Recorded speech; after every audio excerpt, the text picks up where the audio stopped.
Hello friends, welcome to our channel. Today we're going to take a look at another horrible case with you. The case of Celia Barquin. On Monday, September 17, 2018, in Ames, Iowa, the weather was warm and clear. Celia Barquin Arozamena, a 22-year-old university student, decided to play golf at Coldwater Golf Links Club before her classes. During her drive to the course, she spoke with her mother, who expressed concern for her safety. Despite her confidence, Celia's day took a devastating turn. Although the golf course was crowded, she became the victim of a horrific crime. Born on July 6, 1996, in Point San Miguel, a small village in northern Spain, Celia had moved to Iowa on a golf scholarship, leaving behind a family that had lived in the village for 8 generations. Celia, a talented athlete, had numerous university options offering her a tuition-free education. However, she chose to attend a university in Ames, Iowa, a quiet and cozy town with a population of 65,000, which reminded her of her hometown in Spain. At the time, she had no idea that this decision would have severe consequences and that Ames would become her final refuge. Celia was very close to her family, who remained in her home country. Her parents, Maria Rosa and Marcos Barquin, had 2 children, Celia and her sibling Andres. Her father worked as a butcher, while her mother initially worked in a clothing store as a salesperson. After the children were born, she became a full-time homemaker, dedicating herself to raising the children and managing the household. The family lived a modest life, but they were a close-knit and supportive one. Their children's well-being and education were their top priority. Andres pursued a career in law, while Celia, who had a natural talent for golf, earned a scholarship to study in the United States. Celia had a clear goal in mind: to buy a house for her family and take care of them. To achieve this, she worked hard and practiced diligently to excel in her sport. Her efforts paid off, earning her numerous titles and awards in various competitions. Notably, she won the European Women's Amateur Championship in Slovenia in June 2018, came in second in the European Women's Team Golf Competition, and was crowned the 2018 Confederation Big 12 Women's Golf Champion in the United States. She was also named the 2018 Iowa State Athlete of the Year. With her impressive achievements, Celia's future looked bright, and many had high expectations for her.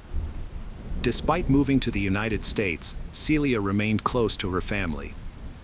She made it a point to call her parents every day, sometimes multiple times a day. Whenever she had free time, she would feel homesick and miss her family dearly. During her vacations, Celia would visit her family in Spain. Even on her home country breaks, she continued to work tirelessly to refine her skills. Her mother was a strong supporter of her daughter's passion and often joined her in training sessions.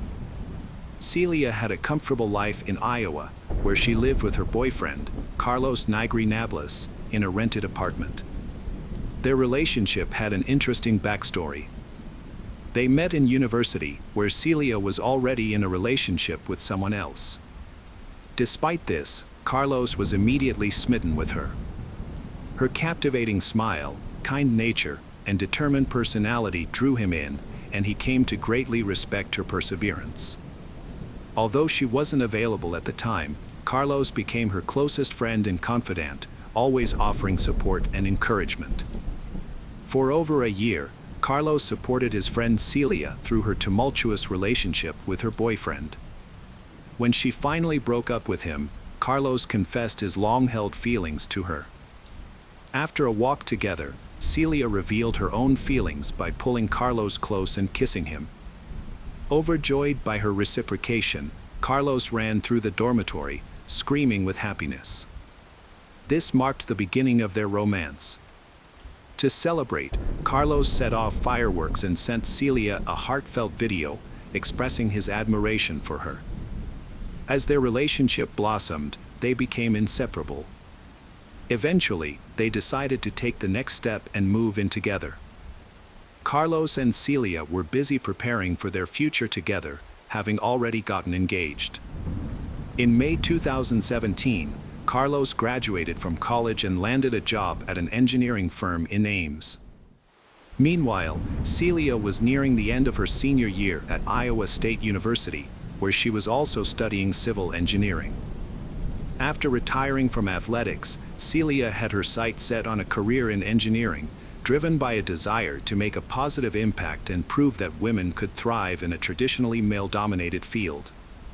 Celia spent the summer of 2018 in Spain with her family before returning to Iowa to graduate. As a member of the Iowa State women's golf team, she was a promising athlete who also competed individually. She was preparing for an upcoming competition, but her plans were about to take a devastating turn.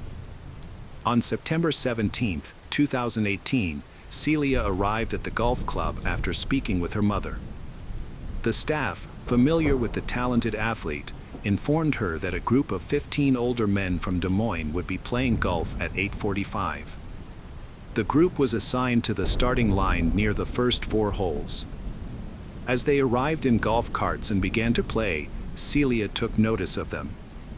A group of retirees invited Celia to begin her round, so she proceeded with her cart, opting to play the first hole followed by the 4th to avoid delaying the older men.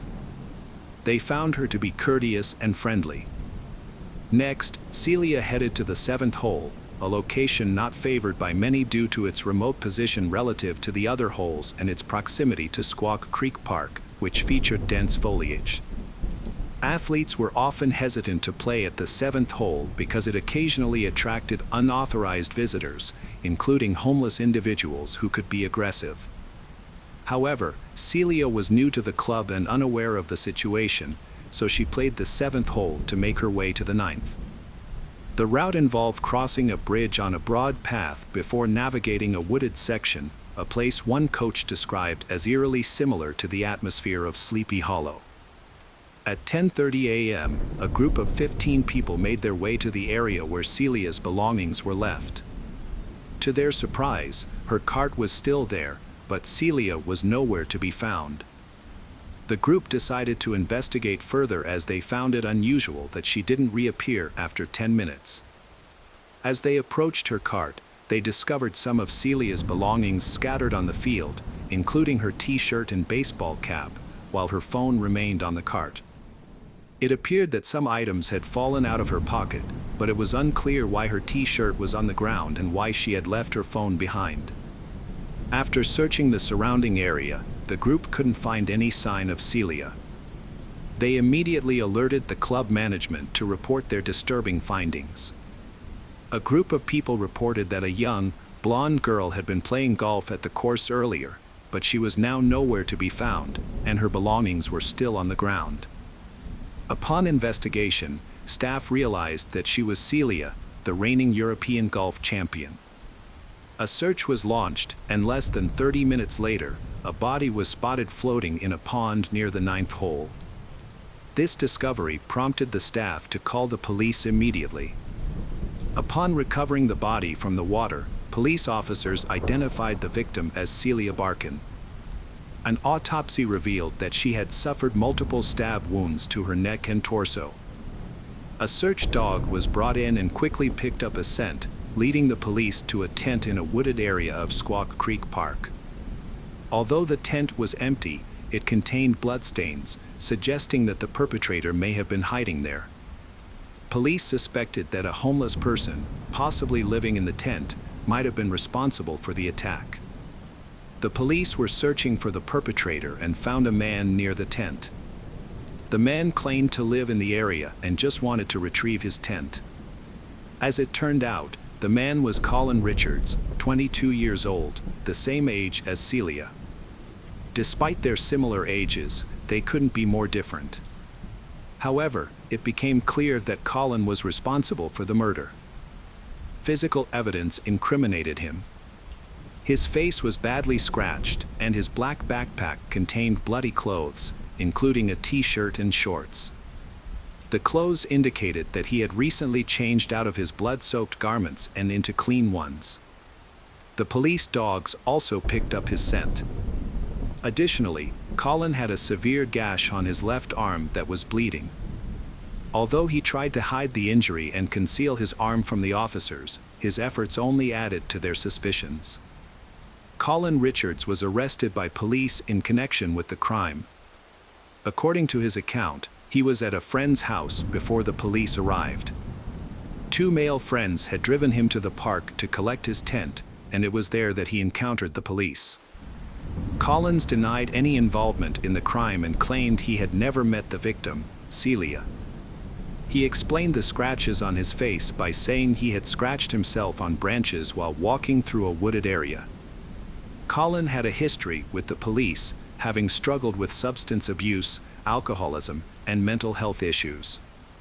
He had become homeless after being released from prison 3 months prior to the murder, having served a 7-month sentence for burglary.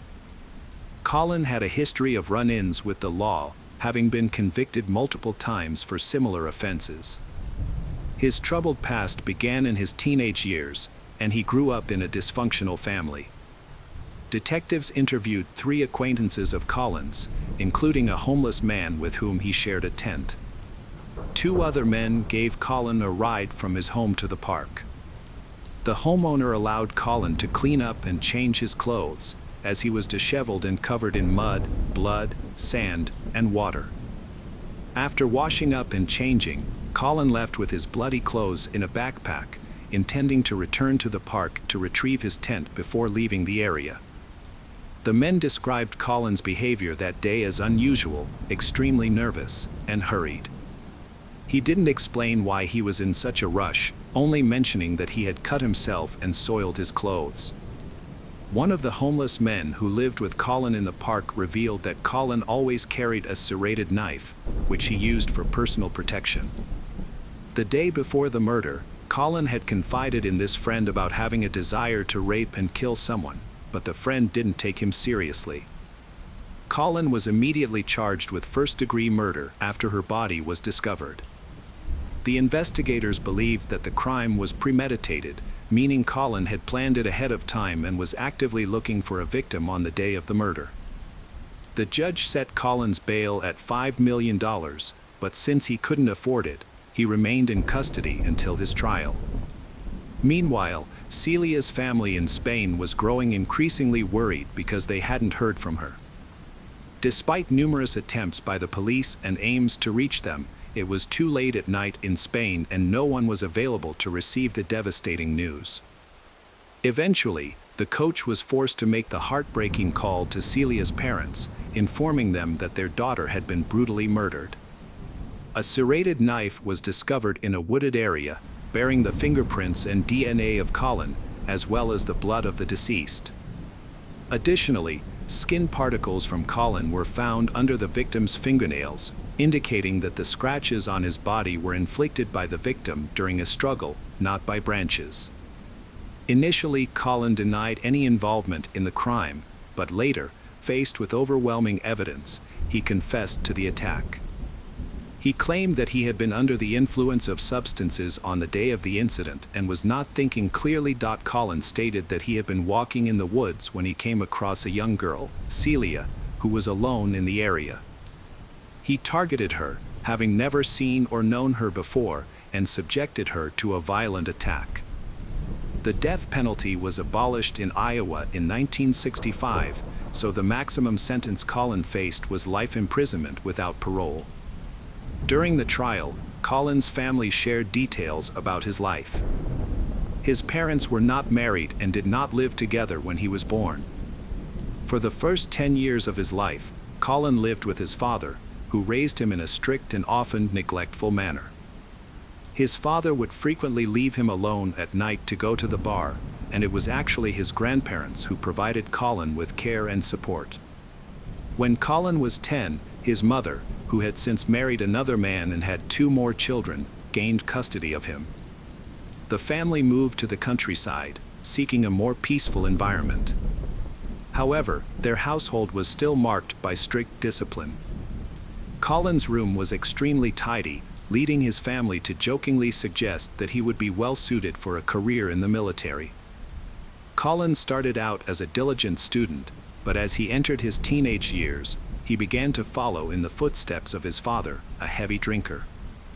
Despite his father's attempts to set him straight, Colin's behavior worsened, leading to his expulsion from the family home at the age of 15. Without a stable support system, Colin fell in with a bad crowd, dropped out of school, and became addicted to substances. At 18, Colin was involved with a girlfriend significantly older than him. However, their relationship turned violent, and he was arrested for domestic abuse in May 2015. He was found guilty and served a 60-day jail sentence. On another occasion, Colin was accused of shoplifting, responded by threatening to return and carry out a violent act. Despite his downward spiral, those around him seemed to ignore his problems. Over the next 2 years following the domestic violence incident, Colin had multiple run-ins with the law, being arrested for various offenses such as theft, harassment, and attempted burglary. In an attempt to address his behavioral issues, he was ordered to take intervention courses, but these efforts were unsuccessful.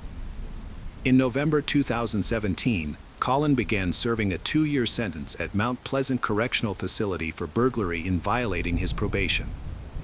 However, due to the facility being over capacity, he was paroled in June 2018 after only serving 7 months of his sentence, despite exhibiting disciplinary problems, including engaging in fights with other inmates. Sadly, Colin went on to commit a heinous crime just 3 months later, killing Celia. After his release from prison, Colin reunited with his mother and stepfather, with whom he resided, and resumed a relationship that had been rekindled through correspondence during his incarceration. Colin's parents gave him a chance to start anew, trusting that he would stay away from illicit substances and old friends with a bad influence. However, he broke this promise just 2 weeks later and was subsequently kicked out of his home. With nowhere to go, Colin traveled to Ames, a city an hour away, where he initially sought refuge in the local homeless shelter. Unfortunately, the shelter was full, and he had to find alternative accommodations. Colin's mother helped him out by purchasing a tent, which became his temporary home. However, his presence in Ames soon caught the attention of the local police department. On June 29, Colin was arrested for public intoxication. Later, on August 11, police received a complaint from a Target store about Colin and another homeless man camping in the store's parking lot. After being chased away, they men relocated to Squaw Creek Park, where they could camp without disturbing others. There is a discrepancy between Colin's account and the police's statement regarding his camping in the park. Colin claims that the police allowed him to camp there, but the police representatives deny this and assert that overnight camping in the park is prohibited. They also claim that Colin was not given permission to camp and that he was breaking the law if he did so. On September 8, Colin's mother and stepfather visited him in Ames to celebrate his 22nd birthday. During their time together, they took him out to dinner and did his laundry. However, his mother became concerned about his behavior, as he was distant and gave brief, muted responses to their questions. After dropping him off at the tent in the park where he was living with another man, Colin's parents returned home. Unbeknownst to them, Colin would soon confess to a friend that he had been thinking about raping and killing a woman. Tragically, the next morning, Celia was found dead, although it was later determined that she had not been raped.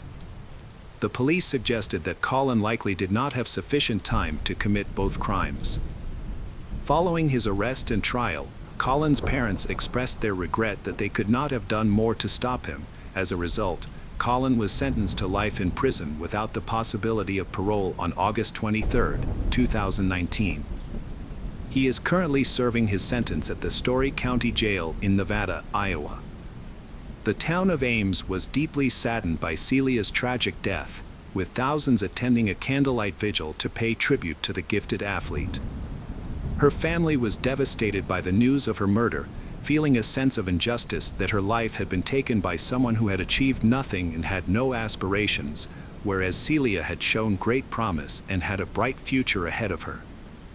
Celia's parents have preserved her room as a memorial, with the addition of an engineering degree that was awarded to her posthumously by the state of Iowa.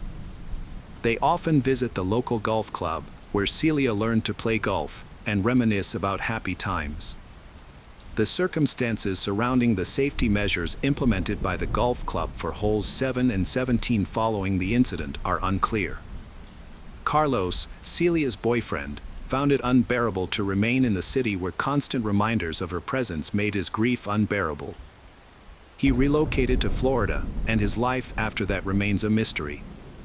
Celia's brother was deeply affected by her death, losing a significant amount of weight due to stress. However, he found solace in a career driven by his sister's encouragement to help others. He pursued a law degree and subsequently joined the police force. Hello again, true crime fans. We've got another mysterious case to explore. The case of Kirsten Hatfield. Kirsten Hatfield was born on February 12, 1989, in Midwest City, Oklahoma. Shortly after her birth, Kirsten's father left the family. As a result, Kirsten and her mother, Shannon, moved in with her grandparents, who helped Shannon take care of her. When Kirsten was 2 years old, she and Shannon moved into their own home. Later, Shannon remarried and had a second daughter named Faith. However, this marriage did not last long and ended, leaving Shannon to care for her 2 daughters alone. Despite her young age, Kirsten had to help her mother take care of her younger sister. This responsibility helped Kirsten become more independent and closer to Faith. Kirsten and Faith often slept in the same room, while their mother slept in the next room. On the evening of May 13, 1997, Shannon was getting her children ready for bed. Shannon usually read bedtime stories to her daughters, but since Faith was already asleep, she didn't want to wake her. Instead, Shannon simply said goodnight to Kirsten and went to her bedroom, leaving the girls' door slightly open. She did this every night in case the girls woke up and needed her. At around 3 a.m., Shannon awoke to a noise coming from her daughter's room. Believing her daughters were awake, she went to check on them. However, by the time she reached the bedroom door, the noise had stopped. Assuming the girls had fallen back asleep, she decided not to disturb them. But before she returned to her room, she noticed something strange. The girls' door was completely closed, even though she usually left it slightly open. She wondered if Kirsten or Faith might have closed the door, or if she had forgotten to leave it open. Shannon approached the door, opened it slightly, but did not go in, then returned to sleep. The next morning, around 6:30 a.m., Shannon went to wake her children. Upon entering the bedroom, she found only her youngest daughter, Faith, lying in bed. She woke Faith and asked about Kirsten, but Faith did not know. Shannon searched the house but could not find Kirsten. She looked outside and contacted all her friends whose children were friends with Kirsten, hoping she had gone to visit one of them. However, they all said they had not seen Kirsten. Shannon then called her father, who lived nearby, hoping Kirsten might have come to see him. But he had not seen Kirsten either. Realizing Kirsten had disappeared, Shannon called 911 and the police arrived immediately. Initially, they thought Kirsten might be hiding somewhere in the house or wandering around the town. However, as they began to investigate, it became clear that the situation was more serious. When they checked Kirsten's room, the police found the window slightly open with a few drops of blood on the window frame. Further investigation around the window led them to discover a bloody piece of children's underwear a few feet away. The police asked Shannon to identify the underwear, and she confirmed that it belonged to Kirsten. The investigators realized they might be dealing with a kidnapping and immediately called for additional police support. While searching the area around the house, the police also questioned Shannon. She recounted waking up at 3 a.m. after hearing a noise. It became apparent that an unknown criminal might have kidnapped Kirsten at that time. the police began questioning all the neighborhood residents. However, no one saw or heard anything suspicious that night. The only clue was a neighbor who had been awakened by a dog barking around 3 a.m., coinciding with the time of the kidnapping. With no clear leads, investigators called in a child psychologist to speak with Faith. Despite being only 3 years old, she told them she had witnessed her sister's kidnapping. However, she only said one short sentence: "A bad guy came and took my sister away." This confirmed that Kirsten had not left the house voluntarily, but it still did not provide any specific information about the perpetrator or Kirsten's whereabouts. Detectives were forced to restart the investigation from scratch. They suspected that the kidnapper might be someone Kirsten knew, as there was no sign of a stranger being able to enter Kirsten's room without making a sound.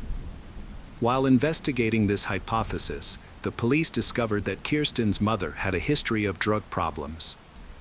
From there, they began to consider the possibility that the kidnapping was related to this. There were two main theories. First, Kirsten's mother may have owed money to someone in the criminal world, and they decided to capture Kirsten to collect the debt. Second, the police did not rule out the possibility that the mother voluntarily handed Kirsten over to the kidnapper. If the second hypothesis were true, it would explain why the kidnapping was carried out quietly. The police questioned Shannon, but she denied any involvement in the case. She claimed that she had long been drug-free and would never do anything dangerous to her daughter. Although the detectives did not rule out her involvement, they did not find any concrete evidence. Therefore, they decided to seek the public's help through the media, asking people to share any information related to the case. After the media announcement, the police department received hundreds of calls. The detectives followed up on each lead, but most did not yield any useful information. However, they did discover some disturbing clues. A woman called the police, suspecting her boyfriend of being involved in Kirsten Hatfield's kidnapping. He had been acting aggressively and had threatened the woman. When police investigated the man, they discovered some alarming information. He was known to Shannon's brother, which meant that Kirsten may have known him. Furthermore, the house that Kirsten and her mother shared previously belonged to Shannon's brother, leading investigators to believe that the suspect may have been familiar with the layout of the house. The man also had a history of drug and assault charges, which led police to suspect that he may have been involved in the case. The man claimed he had been at a bar the night of the incident. After verifying the information, police found multiple witnesses who confirmed he was at the bar until approximately 4 a.m. This ruled out the possibility that he had kidnapped Kirsten. Investigators then pursued hundreds of other leads, but none led to any results. The case dragged on for months, and the hope of finding Kirsten alive diminished as time went on. Kirsten's mother, Shannon, could not simply sit around and do nothing. From the very beginning, she made every effort to find her daughter. She gave interviews to local media, distributed flyers about Kirsten, and even investigated suspects herself. However, Shannon faced many challenges in her quest to find the truth. For example, she contacted local businesses to ask them to distribute flyers about Kirsten in their offices, stores, and facilities. Many businesses refused, saying it was not in line with company policy. Shannon tried to arrange a meeting with the state governor but was unsuccessful. She also set up a small center to attract volunteers to help with Kirsten's case. The center focused on distributing flyers and communicating with the media. However, Shannon encountered some difficult problems, including volunteers stealing money and using the media to gain attention. Nevertheless, she persisted and did not give up in her search for the truth. After years of trying, Shannon realized that her current approach was not working. So she decided to change direction. She enrolled in college, earned a degree in criminology, and became a probation officer. Her goal was not only to find her daughter's kidnapper but also to protect the community from criminals who could pose a threat. She believed that Kirsten's kidnapper may have had other criminal records and wanted to prevent them from committing further crimes. While investigating her daughter's disappearance, Shannon delved into the history of violence in the town and surrounding areas to find any connection to the abduction. However, all her efforts yielded no positive results. Shannon was faced with the fact that Kirsten might not be alive anymore and that she might never be able to bring her back. Despite this, she never gave up on finding answers. The police reopened the case several times to look into new leads, but to no avail. They worked with the FBI to create a physical sketch of Kirsten years after the abduction. However, no one thought Kirsten was still alive, but without any remains, they could not confirm this with certainty. The case seemed to have stalled for years until a major breakthrough in 2014. A woman contacted the police with a strange story. While sorting through her grandmother's inheritance, the woman found a diary. The diary revealed that the woman's son had confessed to killing Kirsten Hatfield. The story contained enough detail that detectives were convinced it was true. According to the diary, the man kidnapped Kirsten from her bedroom and took her to a house he owned in a nearby town. There, he brutally abused Kirsten and murdered her. The process was recorded in many pages of the diary, which sent shivers down the spines of even experienced investigators. The diary also revealed that the entire incident was videotaped. When the police questioned the woman's son, they expected him to deny any involvement in the crime. However, his words surprised them. He claimed to have no involvement in the crime but knew who the killer was because Kirsten had been murdered in his ex-girlfriend's house. This left the police baffled, and they had to ask him for the address of the house. Detectives quickly obtained a warrant and sent a team to thoroughly inspect the house. They began by spraying luminol, a substance that glows when it comes into contact with the smallest traces of blood, even if the blood has been wiped from the crime scene. When the forensic experts did this, they were shocked. One of them later said that the entire house lit up like a Christmas tree.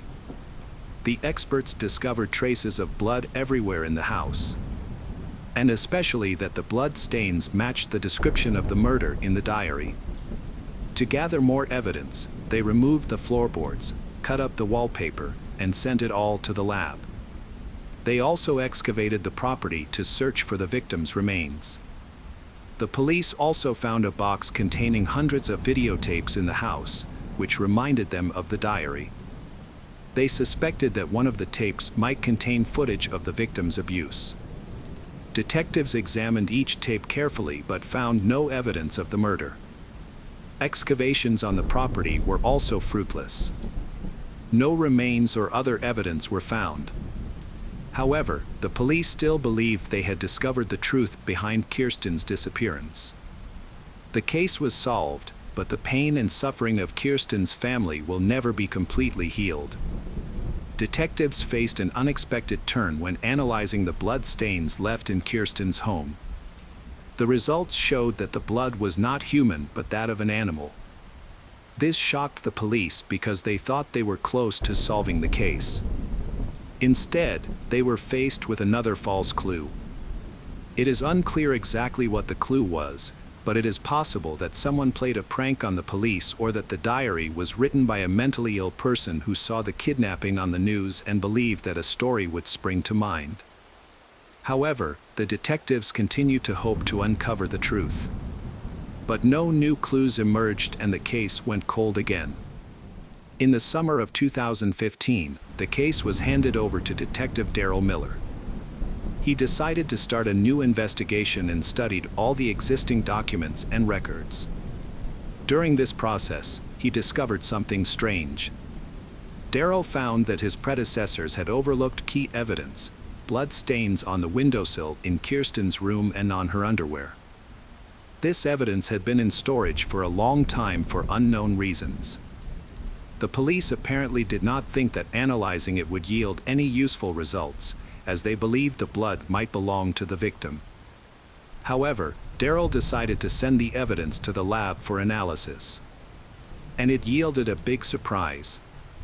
The lab results showed that neither of the blood samples belonged to Kirsten, but instead to an unknown man.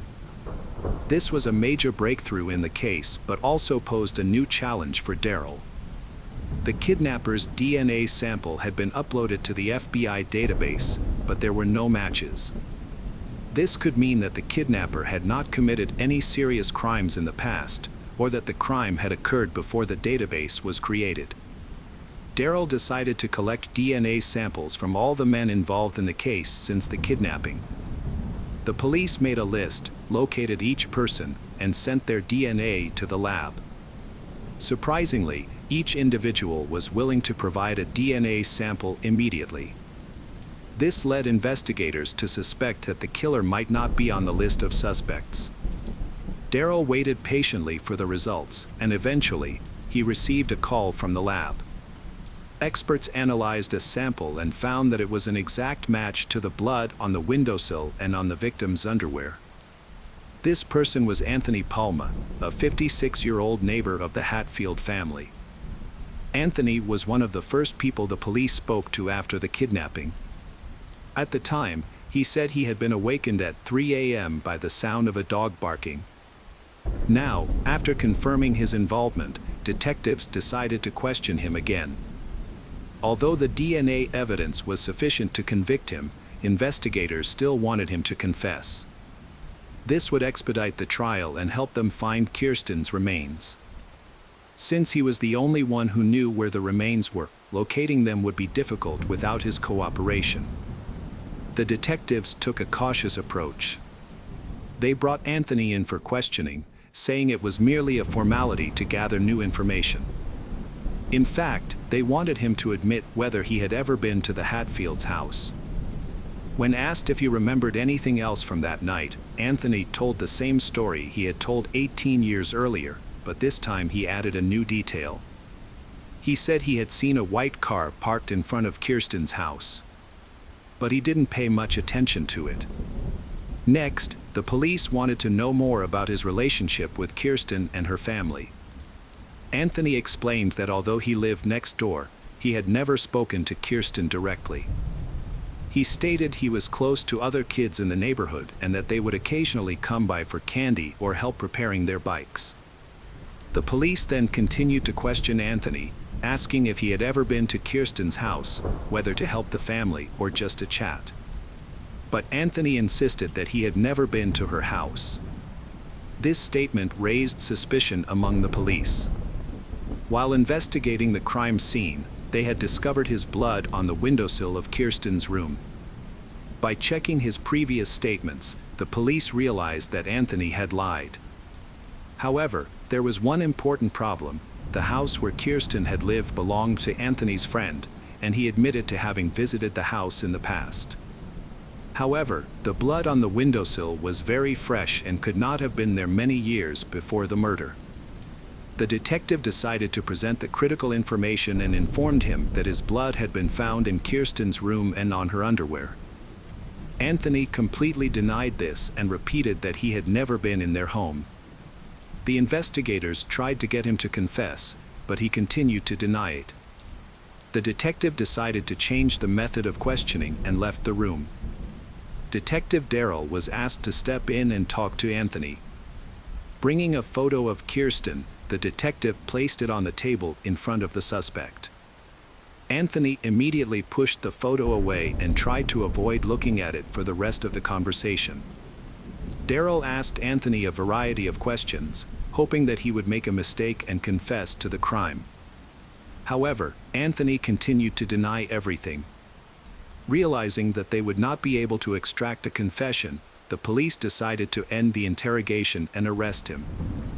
They then obtained a search warrant for the house and excavated the surrounding area, but found no trace of Kirsten's remains or any other evidence. During the trial, Anthony consistently denied his involvement. However, DNA analysis revealed the truth in court. Additional details emerged, showing that the police had overlooked some important information during the initial investigation. Anthony had a criminal record, including breaking into another girl's bedroom and assaulting her. He had also been incarcerated in the 1980s for an assault involving a weapon. This information further highlighted Anthony's dangerous criminal status. However, for some reason, his previous convictions were overturned in 1997. In late 2017, a jury found him guilty of kidnapping and murdering Kirsten, sentencing him to life in prison. Throughout the trial, he never revealed the location of Kirsten's remains, and the police doubted they would ever find her. The biggest problem in finding Kirsten's body was related to where Anthony was known to operate. As a park ranger, he was familiar with remote areas and might have chosen a hard-to-reach place to bury the body. Nevertheless, Kirsten's mother, Shannon, persisted in her search for her daughter. Shannon kept in touch with Anthony while he was in prison, hoping to find clues about Kirsten's whereabouts. During each meeting, Shannon felt Anthony was slowly revealing information, but he ultimately remained silent. In 2019, Anthony was killed by a fellow inmate over a personal grudge related to his crimes against a child, leaving Kirsten's family almost without hope of finding her body. Hello, crime enthusiasts, are you ready for another chilling investigation? The case of Rachel Winkler. Rachel Hatfield was born in California in 1975. She is the second of 4 children to her parents, Dawn and Diana. When she was 10, her father left after her mother had a brief affair with a neighbor, so her parents divorced. Rachel, her siblings, and their mother then moved to Georgia. Then, she and her siblings rarely visited their father because of their strained relationship. Their mother had turned them against him, resulting in a lost custody battle for the father. The family breakup deeply affected Rachel, making it difficult for her to cope with her parents' separation. During her teenage years, she developed anorexia due to stress, and her weight dropped to a dangerous 30 kilograms. She was hospitalized at a psychiatric clinic in Modesto, where she received effective treatment. She eventually recovered, and even took up sports. After her recovery, she started to reconnect with her father. Dawn. He is proud of his daughter because she is very intelligent and the only girl in the family. The girl is the inspiration for his work. In school, she consistently achieved excellent grades across all subjects. As an adult, Rachel has dedicated herself to her work, with the desire to follow the example of his father, Don, a famous painter. In high school, Rachel met her boyfriend, Tim, who was also an artist. After finishing school, they moved in together. They faced their first difficulties in life, which were financial problems that people in the same profession often face, until they became famous and found their place. When they didn't have painting commissions, they created frescoes to decorate rooms, which turned out to be more profitable. This allowed them to rent more comfortable housing. Rachel attended the University of Sonoma, earning a degree in business and marketing. She excelled in mathematics, impressing her teachers from the start. After graduating with excellent degrees, she was offered a high-paying job, which she accepted. Nevertheless, she continued to support Tim and their art business. They had been together for 14 years, and everyone who knew them was confident they had a bright future ahead, with marriage and children. It seemed they were meant for each other. As Rachel approached the age of 30, she started thinking about becoming a mother. However, Tim was hesitant to support this idea. He wanted to first stabilize their finances, buy a house, and establish himself in his career. Realizing that this would take a long time, so she became impatient, not wanting to wait. This led to conflicts, and their once harmonious relationship began to deteriorate. By July 2005, their relationship was nearly over. Around this time, Rachel attended a dinner party where she met Todd Winkler. He was 8 years older than her and had built a successful career as a fighter pilot in the U.S. Air Force. When they met, he also held a degree in computer engineering and ran a successful internet business. He was wealthy, owning a large house and even a plane. In addition to his success, He was attractive and very sociable. Todd had been married twice before. He married his first wife at a young age, but they later divorced due to disillusionment. His second wife tragically died in a car accident in 1999. Eager to find love again, Todd was searching for the right partner. When he met Rachel, he immediately felt she was that person. She was equally captivated by he, and they quickly sparked a romance. She ended her relationship with her boyfriend, Tim, to start dating Todd. Rachel and Todd were so in love that, after just a few weeks of meeting, they were thinking about a future together and having children. Less than a month after they met, he invited she to a party, and then he proposed to her. She was so moved that she agreed immediately. Unfortunately for Tim, although he tried to mend his relationship with her, he was unsuccessful. Rachel informed her family and friends that she is very much in love with Todd, the man of her dreams, who had already proposed to her, and they planned to marry that summer.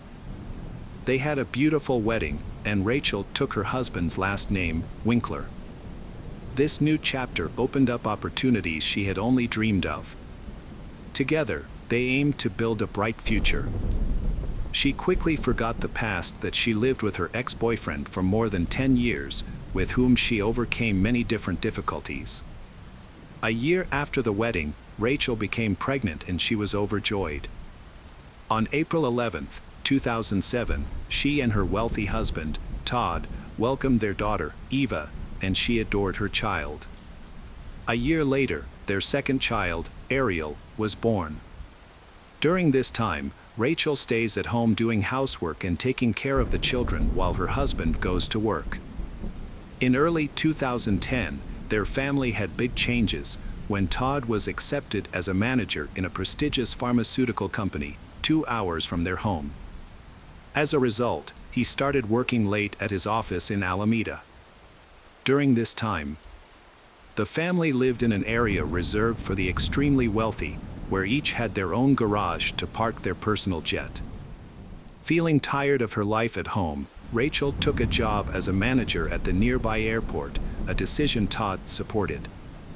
In September 2009, when Todd was working away from home, Rachel met a man named James White, who was doing repair work, and they struck up a friendly conversation. Around this time, her relationship with Todd began to deteriorate. The attachment and attraction they once felt for each other had faded. According to Rachel's relatives, she no longer seemed as happy or radiant as before. Todd discovered her relationship with James and was upset that she was spending more time with James, his colleague, than with him. He began to suspect that Rachel was developing feelings for James. Concerned, he sought advice from his father-in-law, Don, who followed the Ozan religion and upheld family values. Don strongly objected of his daughter's behavior, and he and Todd believed she was behaving inappropriately. Don viewed the situation from his own perspective, as a similar experience led his family to fall apart. After that, he spoke face to face with his daughter, Rachel, believing he could understand her and save her relationship with Todd. Don explained that he should not have ended things with Diana over affair. A year after his divorce, he reconsidered the situation and realized that he should not have left his wife and children, but should have forgiven his wife. Because of his stubbornness, everyone faced serious difficulties. However, in his case, he could no longer change anything, so he asked his daughter to reconsider and leave James, and she promised to think about it. Despite her father's advice and opposition from Todd and others, Rachel continued to communicate with James, whom she adored. She admitted to her friends that she had fallen in love with James. Todd realized his marriage was crumbling, so he frequently sought advice from Rachel's father, Don, who persuaded him to fight for the marriage. After a while, Rachel realized that her father was right. She also knew that she would not be able to raise her child properly if she continued to have an affair. Therefore, she chose to mend her relationship with Todd. Her father was pleased that she heeded his advice and preserved the family. Todd forgave her, and their relationship improved. A few months later, they announced to friends and family that she is pregnant with her third child. Although he hoped for a son to inherit his business, his wife was content with having a third daughter. In March 2011, the couple left their children with Rachel's father, Don, and went on vacation to Florida to strengthen their relationship. It seemed their relationship had improved, as if they had rekindled their love. Rachel affirms that the child she is pregnant with is Todd's child, but some suspected she might be pregnant by her lover, James. However, not everything was smooth in the family. Behind their family's happy exterior are arguments. After the vacation, they had a big fight, and Todd went to Australia on business. He's staying there for some time. He even paid for Don's trip to visit him but didn't invite his wife and children, possibly because the long trip could be difficult for the children and the pregnant Rachel. Alternatively, this might indicate serious issues in their relationship. In Australia, he and Don enjoyed their time, relaxing and having fun almost every evening. Rachel, who had been apart from her husband, Todd, for a long time, occasionally reached out to her first boyfriend, Tim, who was an artist. She shared stories from her life with Tim, such as an incident involving credit cards. Todd had issued several cards in her name and even bought a plane under her name, leaving her with a $50,000 debt. However, Todd quickly paid off the debt, which didn't seem to be a problem for him. It seemed like she was boasting about her wealth. Tim still had feelings for Rachel, and it was difficult for him to hear these stories. But he held on to a small hope that they might get back together. When she was alone with the children and feeling bored, Rachel decided to pursue her ambitions. She returned to work at the airport and sent her children to kindergarten. Her father, Don, disapproved because he was religious and believed that a woman should stay home to care for her children. Additionally, since they were wealthy, there was no financial need for her to work. However, Rachel was determined to continue her career, and eventually, her father relented, allowing her to work and interact with others. During this time, Rachel's former lover, James, started his own business near where she worked. Her father advised her to avoid James to resist any temptation, as he sensed there was more than just friendship between them. James had been married twice, with his second marriage ending in divorce, and he was seeking a new relationship. However, he didn't want to break up another family, so he kept his distance from her. As time went on, the situation evolved. In early June 2010, Rachel called James and said that she was blindly in love with him, and that she did not want to live with Todd anymore, which left James confused. Although both were married at the time, but James still loved Rachel, and they began meeting secretly. Rachel's husband, Todd, frequent business trips to Australia, which allowed James and Rachel to meet without obstacles. James even improved his relationship with Rachel's children. The hardest thing for Rachel and James was keeping their relationship a secret from their neighbors. At times, they acted too openly, leading to rumors about their secret affair. Eventually, James couldn't keep the relationship secret any longer and filed for divorce. He confessed to his wife that he loved Rachel. His wife was furious and informed Todd, who became very upset. Todd called Rachel, begged her to end her relationship with James for the sake of their children. Then, Rachel promised she would break up with her lover, James. Despite this promise, Rachel and James continued to meet, but more discreetly. In July 2011, the Winkler family welcomed their third child, a boy, Alex. Even though the child is not James's child, but he loved Rachel deeply and dreamed of a future with her, willing to raise her children. However, Todd eventually discovered that Rachel was still seeing James. This was really a big shock to Todd's. Naturally, Rachel's father disapproved of her actions and he supported Todd. Rachel's father, Don, suggested that Todd meet with James to discuss everything calmly, as rational men should, and Todd agreed. Then, Don and Todd went to James' house. When they arrived, James and his daughter, Caitlin, had just finished target practice. Then, they spoke calmly. Todd explains that he is Rachel's legal husband and he loves her very much. They had children together, and he asked James to stay away from her.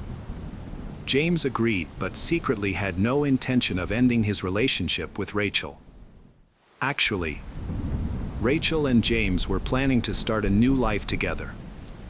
Rachel had told James that Todd was being tyrannical and tormenting her, though there was no evidence to support this. She even claimed her third pregnancy was a result of rape. This angered James, and he wanted to help her. In October 2011, Rachel visited her university friends for the weekend. She expressed frustrations about Todd not providing her with money, which forced her to borrow for essentials like diapers and food for the children. She revealed that their house was in urgent need of repair, but Todd had no plans to address this. She felt controlled and manipulated by him. Despite she not wanting a third child, but he forced her. She shared her predicament with at least 3 friends. It seems she is in a difficult situation and does not know how to continue raising her children in such an unhappy family situation. One of Rachel's university friends was a lawyer and offered she advice on marriage and divorce. Rachel plans to manage the family finances and wants to reach a fair separation agreement with Todd. She aimed to secure her share and settle alimony matters peacefully, but he was against the idea of divorce. In November 2011, Rachel stopped making mortgage payments on the house because Todd was not giving her money and was hiding his income from her. She began to suspect that he was planning something against her. On November 11th, she called her lawyer friend and expressed that she was ready to begin the divorce process. While Todd was in Amsterdam on a business trip, followed by a vacation, Rachel began filling out the divorce paperwork in February 2012. During this time, she told her lover, James, that her husband had discovered electronic divorce documents on her laptop and deleted them.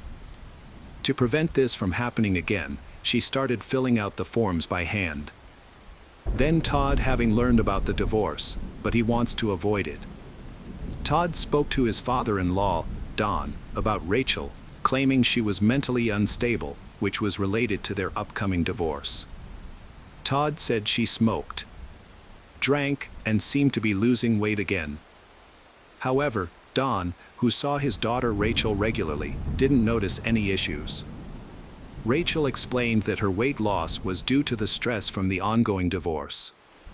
The family situation had become extremely tense and seemed headed for a bad outcome. By February 2012, Todd was severely depressed, which his business partner also observed. Todd's business partner suspected that Todd had mental issues because of the divorce, but he insisted that the problem was with his wife.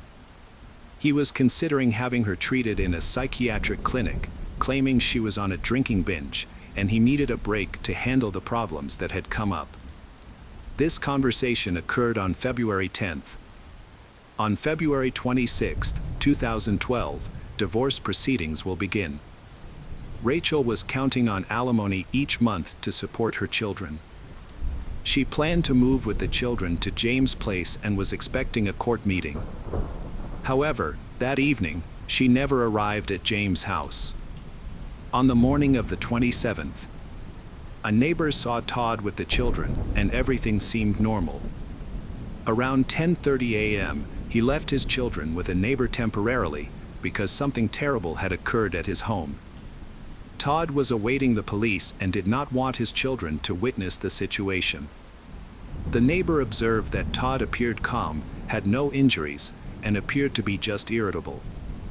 Then, Todd called 911 to report that 37-year-old Rachel had been killed in their home during a domestic dispute. Police arrived at approximately 10:40 a.m. Todd emerged from the house and told the officers his wife was dead inside the house. He was arrested and taken to the police station, where he agreed to speak with investigators without a lawyer. During the interrogation, he is still very calm. He admitted his wife had been having an affair for a long time and had filed for divorce, seeking full custody of their children. He said his wife made him lose his temper, leading to a violent conflict. He attacked her. But then he stopped when he heard their child crying, realizing the children could witness the altercation, so he moved them to another room. Todd returned to argue with his wife, which escalated. He struck her in the face, causing her to respond with a punch. He began to apologize because he realizing his mistake, but his wife approached with a pair of large scissors and cut his hands several times. They started fighting when he tried to take the scissors from his wife. Immediately after, he poked his wife in the eye with his thumb, which helped him knock the scissors out of her hand. He quickly left there to gather his children and take them to safety. Todd told investigators that he was worried about his wife's condition and behavior. He thought she was drunk and could be a threat to him and the children. When he returned home, he found his wife in the bedroom, sitting on the floor. As he approached her, she kicked him in the face. In a rage, he threw her to the floor and began to strangle her with both hands. However, she grabbed the scissors again, but he quickly took them away and struck her face and neck several times in self-defense. She pleaded with him not to kill her, she also promising to save their marriage, but he couldn't control his anger. He admitted that he forcefully stabbed her neck with the scissors. He confessed that, at that moment, he wanted her dead, although he claimed he didn't intend to kill her and that it happened accidentally. After the incident happened, Todd attempted to revive his wife, but she was already dead. In shock, he attempted to clean the crime scene by washing away the blood, but he realized it was futile and called 911. The detectives doubted his account as there were many inconsistencies. It was absurd that he took the kids to the neighbor's house, while Rachel sat calmly waiting for him to return after the brawl. Why didn't she use the opportunity to escape? At 10:30, Todd took the children to a neighbor and then called the police immediately. The medical examiner concluded that Rachel died 6 hours before his 911 call, which contradicted his entire story. During the autopsy, Rachel was found to have multiple injuries, including broken ribs and numerous abrasions. She had cuts and puncture wounds mostly on her face and neck, with the fatal wound being a penetrating cut to the jugular vein. She bled to death in several minutes and had defensive cuts and injuries on her arms and body, indicating she resisted. She was not drunk, having only consumed a little alcohol. Her injuries indicated a brutal attack. Detectives investigating the case learned of the death of Todd's second wife, Catherine. However, they decided to re-examine the case. Catherine's death was initially ruled as a car accident. However, investigators developed new suspicions and decided to review the case. On the day of Catherine's death, in September 1999, her family had gone for a hike in the forest. Todd was stung by a bee and started having severe allergies. So, he urgently needed medical attention. Then, she drove their pickup truck, while he lay in the back seat, heading towards the closest hospital. Unfortunately, she lost control, causing the vehicle to tumble down a mountain. She died in the crash, but he survived. He managed to get out of the car and sought help. Tourists in the national forest heard the crash and came to help him. Todd claimed that the adrenaline released during the accident cleared up all traces of the allergy, which seemed suspicious from the start. When the police arrived at the accident scene, the entire area was engulfed in flames. Rescuers couldn't immediately descend due to the steep slope. They had to use special equipment and ropes. It was puzzling how Todd managed to climb to the mountain summit without Haya. Despite the hot weather, he was wearing winter clothing, which he blamed on chills and fever from an insect bite. Although he claimed to have been in the car with Catherine, he had no injuries, not even a scratch. This was hard to believe, given the severity of the accident. He explained that he was thrown from the pickup truck and his winter clothes protected him. He couldn't remember the location of the insect bite due to fear, and doctors found no evidence of a bite. He believed Catherine was driving too fast, which caused her to lose control. Catherine's autopsy revealed that smoke inhalation and thermal burns caused her death. Her body was completely burned, making it difficult to determine the extent of her injuries. Additionally, a medical examination found no signs of foul play. After an investigation, the death of Todd's second wife, Catherine, was ruled an accident. Todd received over $1 million from her life insurance policy. Following her death, he cut all ties with her friends and relatives, who suspected him of staging her death for financial gain. They thought his story was too implausible, and their suspicions strengthened when they learned about Rachel's death, they believing Catherine had been murdered. In October 2012, Todd Winkler was on trial for murdering Rachel. His story changed with each interrogation, similar to his inconsistencies after Catherine's death.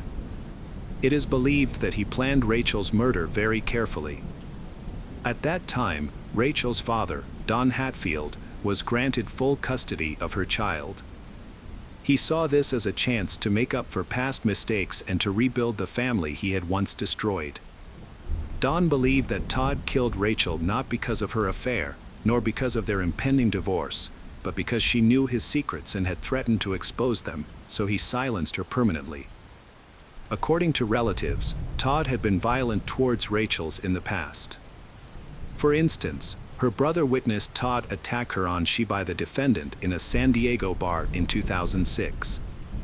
She also told her relatives that if anything bad happened to her, it would be because of her husband. She felt he was dangerous. Rachel's eldest daughter shared a noteworthy family incident. One day, Rachel discovered a box containing the ashes of Catherine in a closet. Then, she remarked that she hoped she would never become ashes, and he responded by saying that she should just never make him angry. This exchange left the daughters and Rachel feeling uneasy.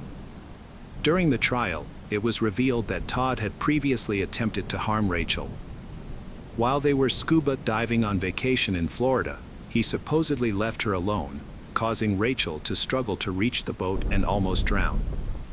Later, he reportedly tried to push her off a motorcycle.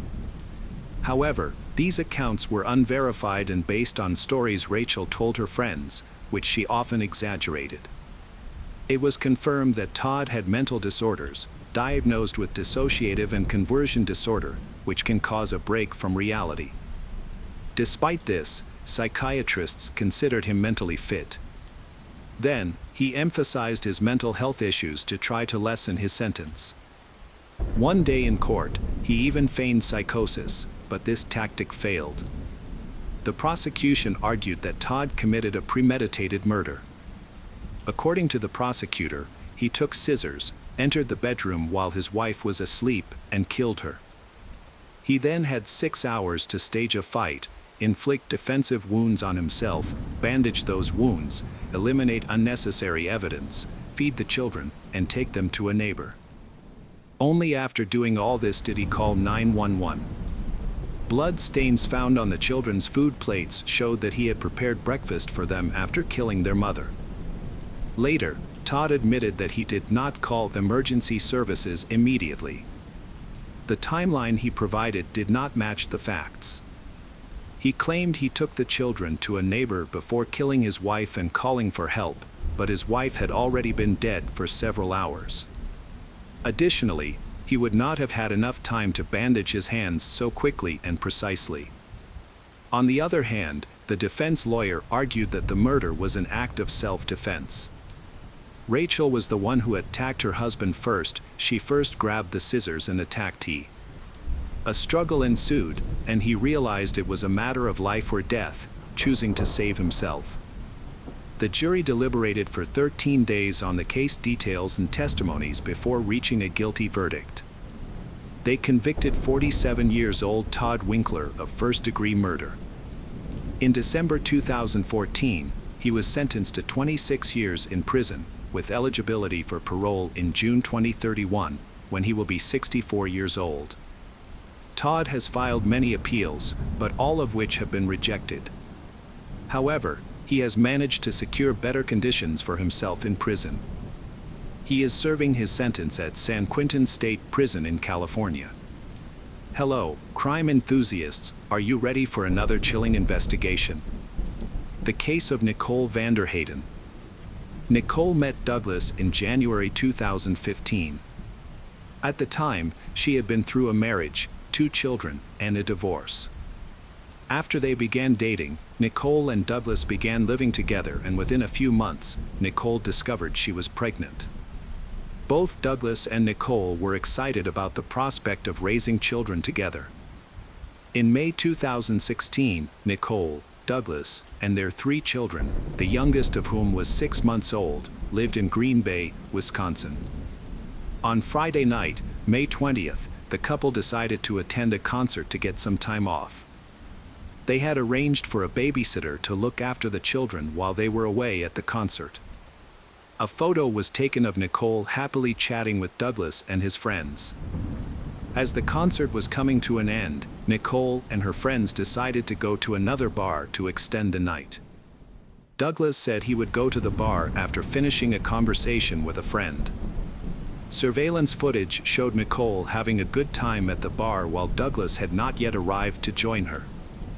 After a while, Nicole became angry and sent him a text message, accusing him of being unfaithful. At around 12:30 a.m., she tried calling Douglas, but he did not answer. Feeling annoyed, Nicole asked a friend to call Douglas from their phone, and he answered. Nicole was upset that Douglas had ignored her calls. She got up and walked towards the exit, although her friends tried to stop her, but could not stop her from leaving. Annoyed, Nicole ran out into the street, turned the corner of the building, and disappeared into the dark night. When Douglas and his friends realized she was gone, they began searching for her. They drove around the nearby streets, but could not find her. They eventually returned to the bar, had a few more drinks, and then went home. At around 5:30 a.m., Douglas called the police to report that his girlfriend, Nicole Vanderheyden, was missing. He gave her a description of her appearance. That same day, a local farmer contacted the police after finding the body of a woman in tall grass near his farm in Brown County. At first, he thought it might be an animal, but upon closer inspection, he noticed her blonde hair.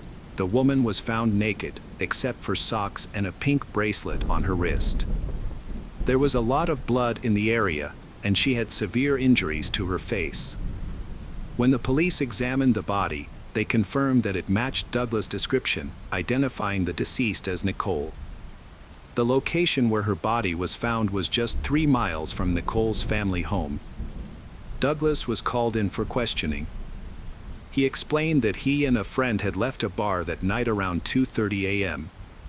His friend had dropped him off at around 3 a.m. After entering the house, Ditry went to sleep and woke up around 5:30 a.m.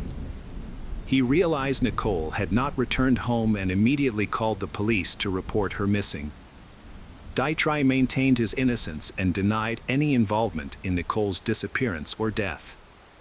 He was shocked when police informed him that Nicole's body had been found at the farm. At the same time, police obtained a search warrant for Douglas' home. During the search, they found blood on the garage floor and in the back seat of their car. Additionally, a pair of Air Jordan sneakers were discovered in the garage, matching the shoe prints found at the scene where Nicole died. Blood stains were also found on the soles of the sneakers. In the early morning hours of May 21st, a patrol officer found several items belonging to Nicole along a freeway approximately 2 miles from where her body was found. These items included her purse, cell phone, and clothing, and were found near a building across the street from her home. At this location, police also discovered numerous blood stains and several locks of blonde hair, as well as a phone charger. Police collected more than 70 pieces of evidence and sent them for forensic analysis. They worked to reconstruct the events of the tragic night that led to Nicole Vanderheyden's death. Initially, Police believed that a confrontation had occurred between Douglas and Nicole as she returned home that night, leading to the crime taking place outside. They believed Nicole had been killed about 120 feet from her front door. As a result, Douglas was arrested and taken into custody. However, after 18 days, forensic analysis revealed that the blood found in the garage, car, and near the neighbor's house did not belong to Nicole. In fact, it was not human blood at all. Furthermore, the stains on his sneakers were not blood. On the night of the incident, Douglas wore a fitness tracker on his wrist that recorded his movements. This data supported his statement to the police. He drove home that night, checked on his children, and then went to bed. As a result, Douglas was cleared of all suspicion and released from custody. The investigation team wanted to understand why Nicole had come so close to her home, especially since her body was discovered just 3 miles away. They reviewed surveillance footage from a bridge in Green Bay and hypothesized that if Nicole had been walking, she would have crossed that bridge. However, they found no useful clues. A key finding was that blood samples taken from Nicole's clothing, garage, car, and neighbor's yard did not match her DNA. Instead, they belonged to an unidentified man. This created a major obstacle for forensic experts, who were unable to definitively identify him. However, a breakthrough came in August, nearly 3 months after the traumatic incident. The forensic lab informed police that they had successfully isolated DNA material from one of Nicole's socks. The DNA sample was comprehensive and reliable. When they entered the DNA results into the national database, they found the name of George Stephen Birch, a man who had lived in Virginia. George moved to Green Bay, Wisconsin, on March 1, 2016, in search of a fresh start. A longtime friend gave him a place to stay and helped him find a job. The friend also loaned George a red Chevrolet Blazer, which was later involved in an accident and caught fire.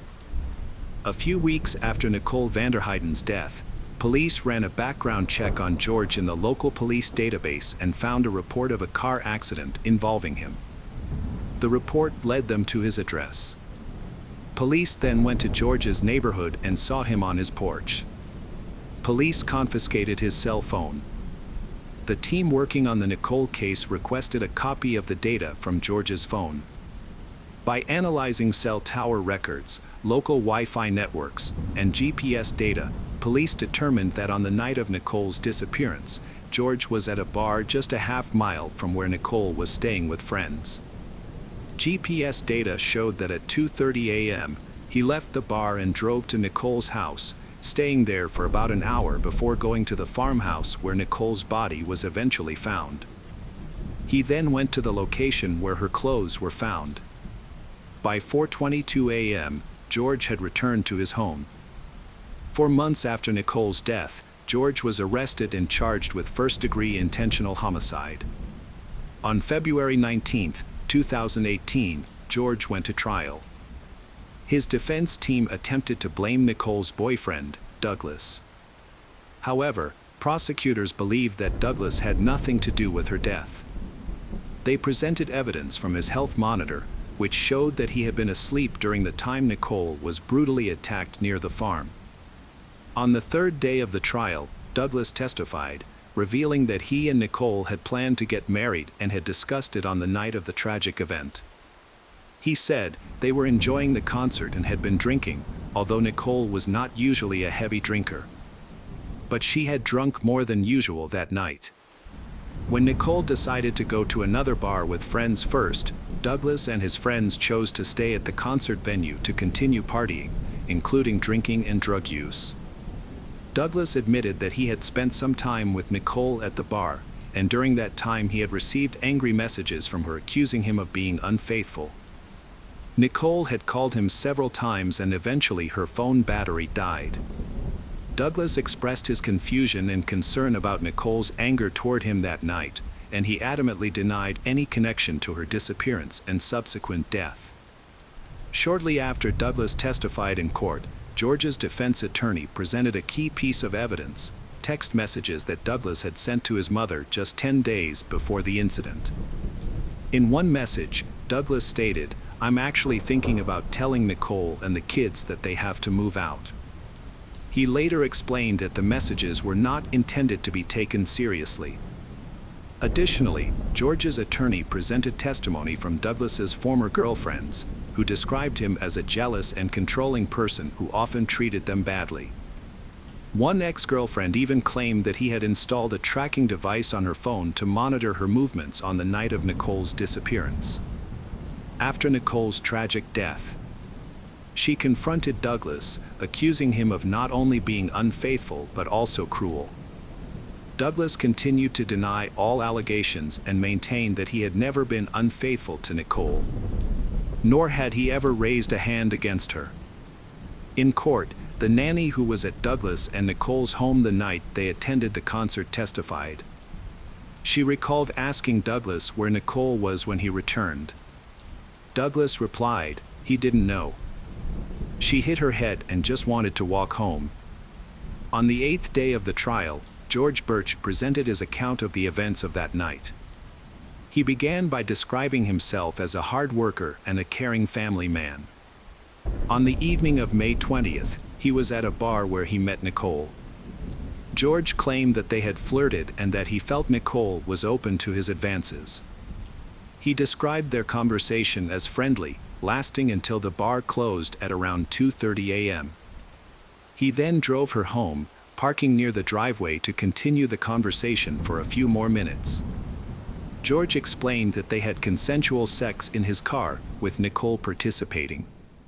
He said that he could not sit comfortably in the back seat because of his size, so he stood by the open back door while Nicole remained inside. After their intimate moment, he suddenly felt an attack from behind that knocked him unconscious.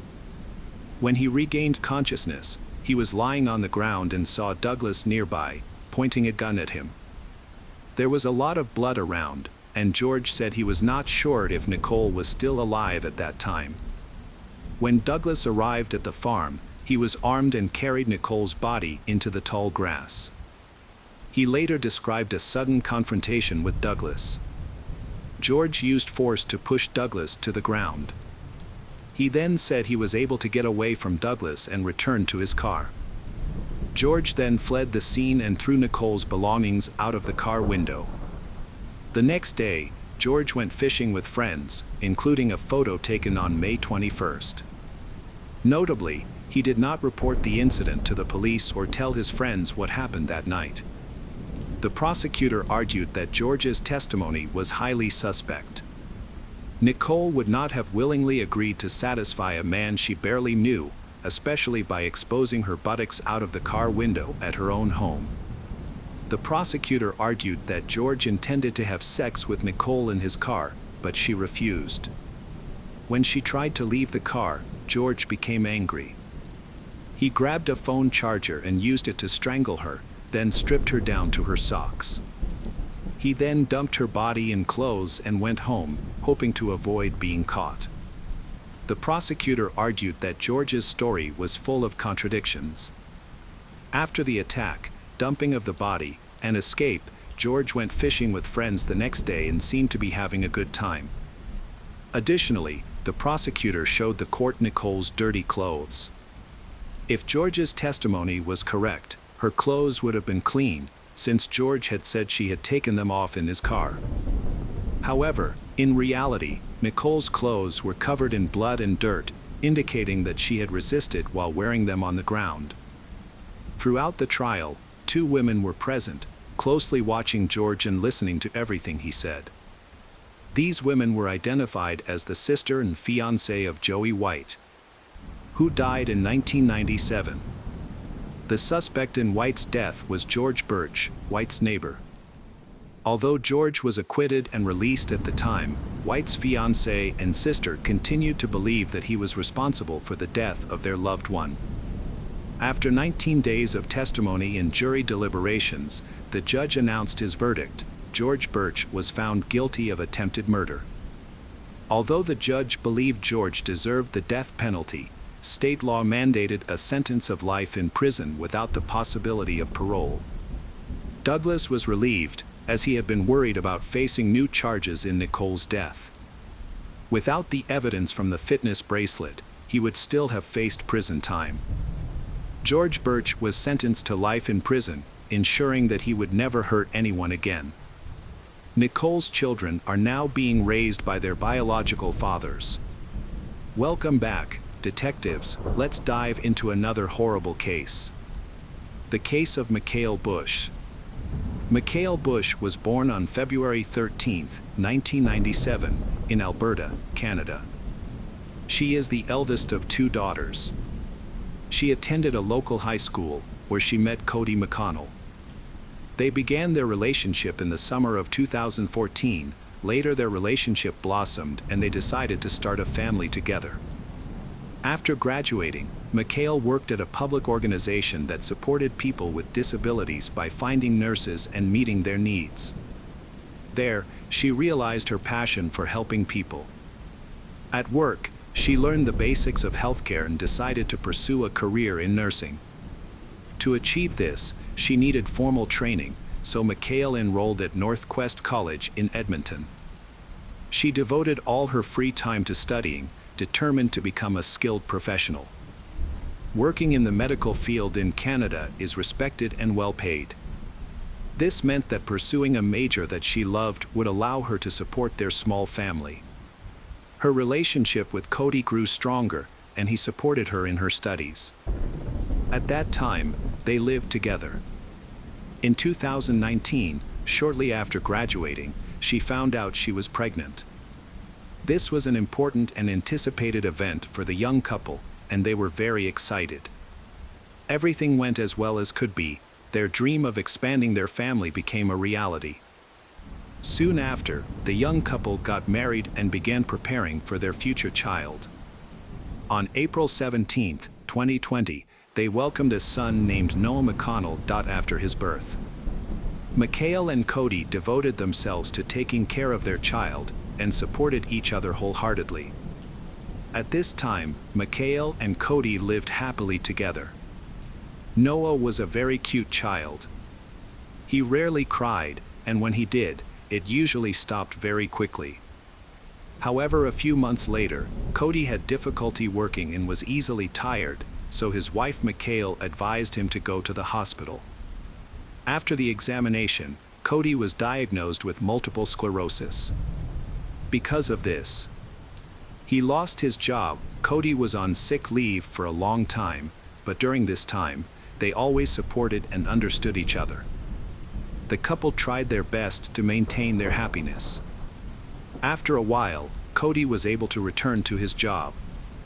He worked in the installation of turboprop engines, a job that required frequent business trips to different cities. This sudden change in lifestyle naturally affected the family. At that time, Mikhail was a housewife, taking care of her children without a regular job.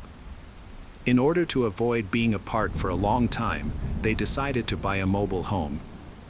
Life on the road was difficult, but the family stayed together. By August 2020, their life had undergone significant positive changes. Cody secured a higher-paying job, allowing him to spend more time at home. The couple traveled frequently to different locations, but they had the opportunity to rent an apartment in Hinton, Alberta. This small town is 3 hours west of Edmonton, near Jasper National Park. The move, which meant they no longer had to live on the road, marked a long-awaited change in their family life. In early September, the couple and their child moved into their new home. The apartment was much more spacious than their previous home and certainly larger than the small trailer they had been living in. Cody could finally settle down with his family and focus on building a life together. However, the young couple had no idea that their happiness would soon turn into a nightmare so severe that a change in the law would be necessary. On September 16, 2021, in Canada, the day started like any other morning for the family. Cody took his child for a walk and they spent money on entertainment, something they could not afford before. Now that life had improved, Cody was able to spend more time with his 16-month-old son. Cody then went to work as usual, leaving his wife at home. His shift ended around 5 or 6 p.m., and he returned home, eager to spend more time with his son. However, when he got home, the apartment was quiet. The child did not respond to his name or make any noises as usual. The silence was alarming. After searching all the rooms, Cody realized that his family was actually not home, which was unusual. Cody thought that his wife might have gone to the store with the baby for a while.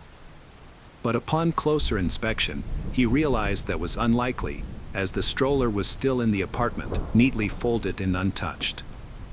Without the stroller, they would not have gone for a walk, and his wife's car was still parked outside, which made him even more worried. Cody ran around the apartment screaming, but the silence made him suspicious. In the kitchen, he discovered another worrying sign. His wife had started cooking dinner but had stopped abruptly. The groceries were still on the table, some cut and some still intact. It seemed like something had interrupted her, which made Cody extremely worried. He tried calling his wife but couldn't get through. With no answer and growing increasingly worried, he decided to take action. Although he didn't want to believe that anything bad had happened, he hoped they had just gone to a nearby park or plaza and lost track of time. Desperate to find her, he set off immediately. With increasing anxiety, he searched alleys and parks but found no trace of his wife and son. After going through the area around the apartment complex several times, he contacted friends and family, hoping that she was with someone he knew. However, no one heard or saw her all day. Around 7 p.m., in desperation, Cody called the police to report that his wife and son were missing. Cody called a friend named Jareth, who came to their home to help. Together, they began searching the neighborhood, still hoping to find Mikhail and his son without police intervention.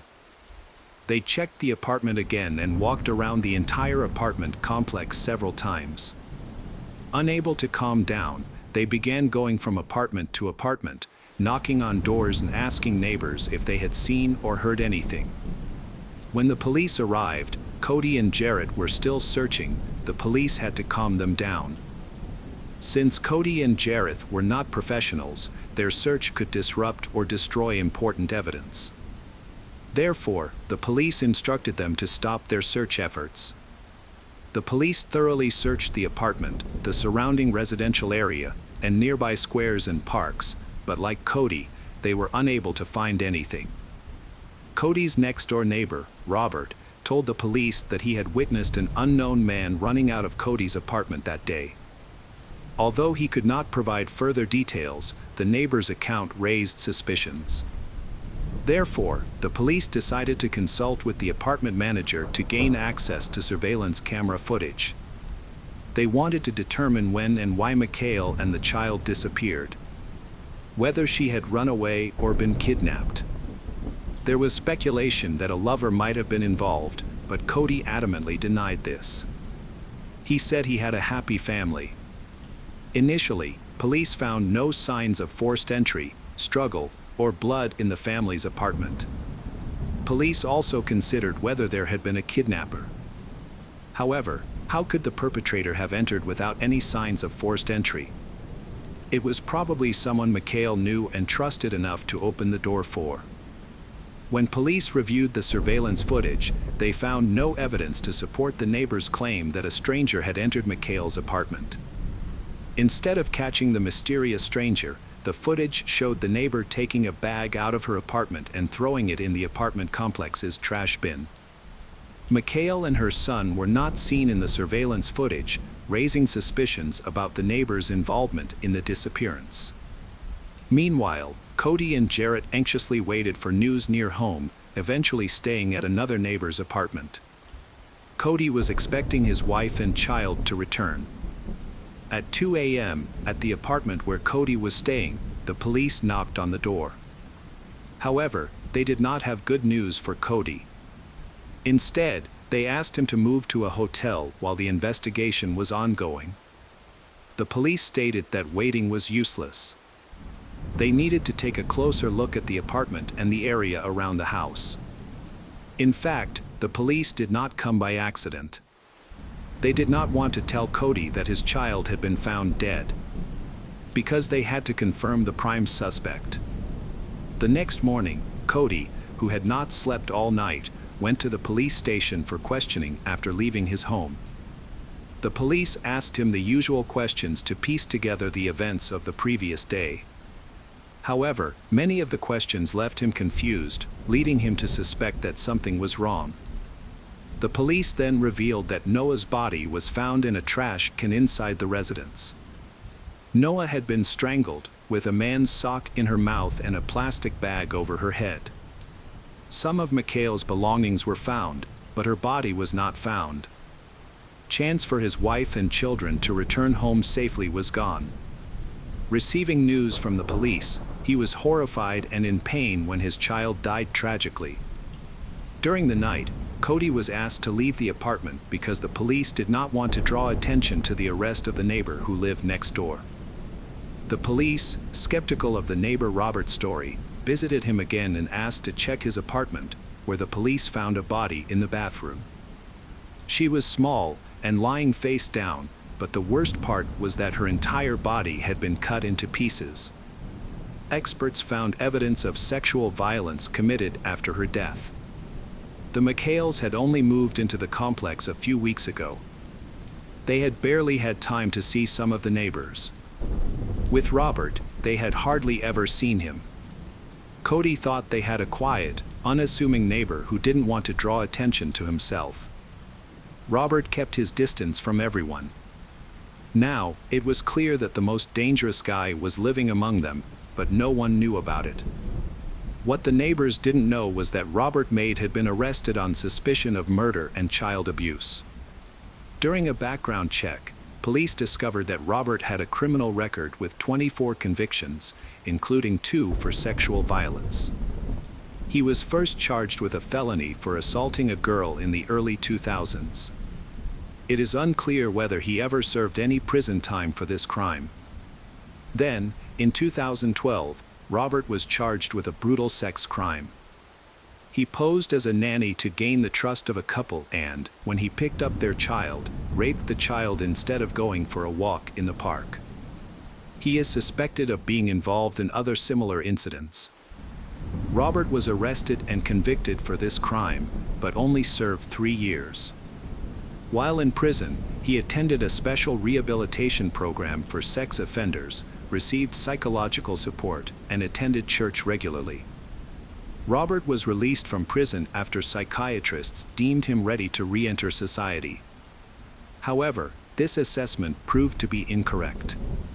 Just a few years after his release, he expressed a desire to harm innocent people. The police reviewed his test results while in prison and found that he had not been rehabilitated. Instead, he preferred to attack children and young women for the thrill of it. Since there was no legal basis to detain him any longer, Edmonton police could only warn that Robert was dangerous and likely to harm someone again.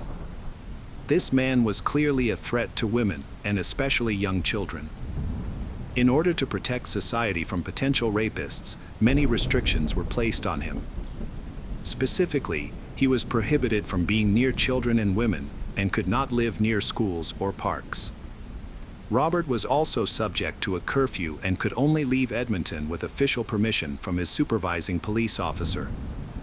After his release from prison, he strictly followed these regulations for many years. He was monitored, so he did not appear in crime reports.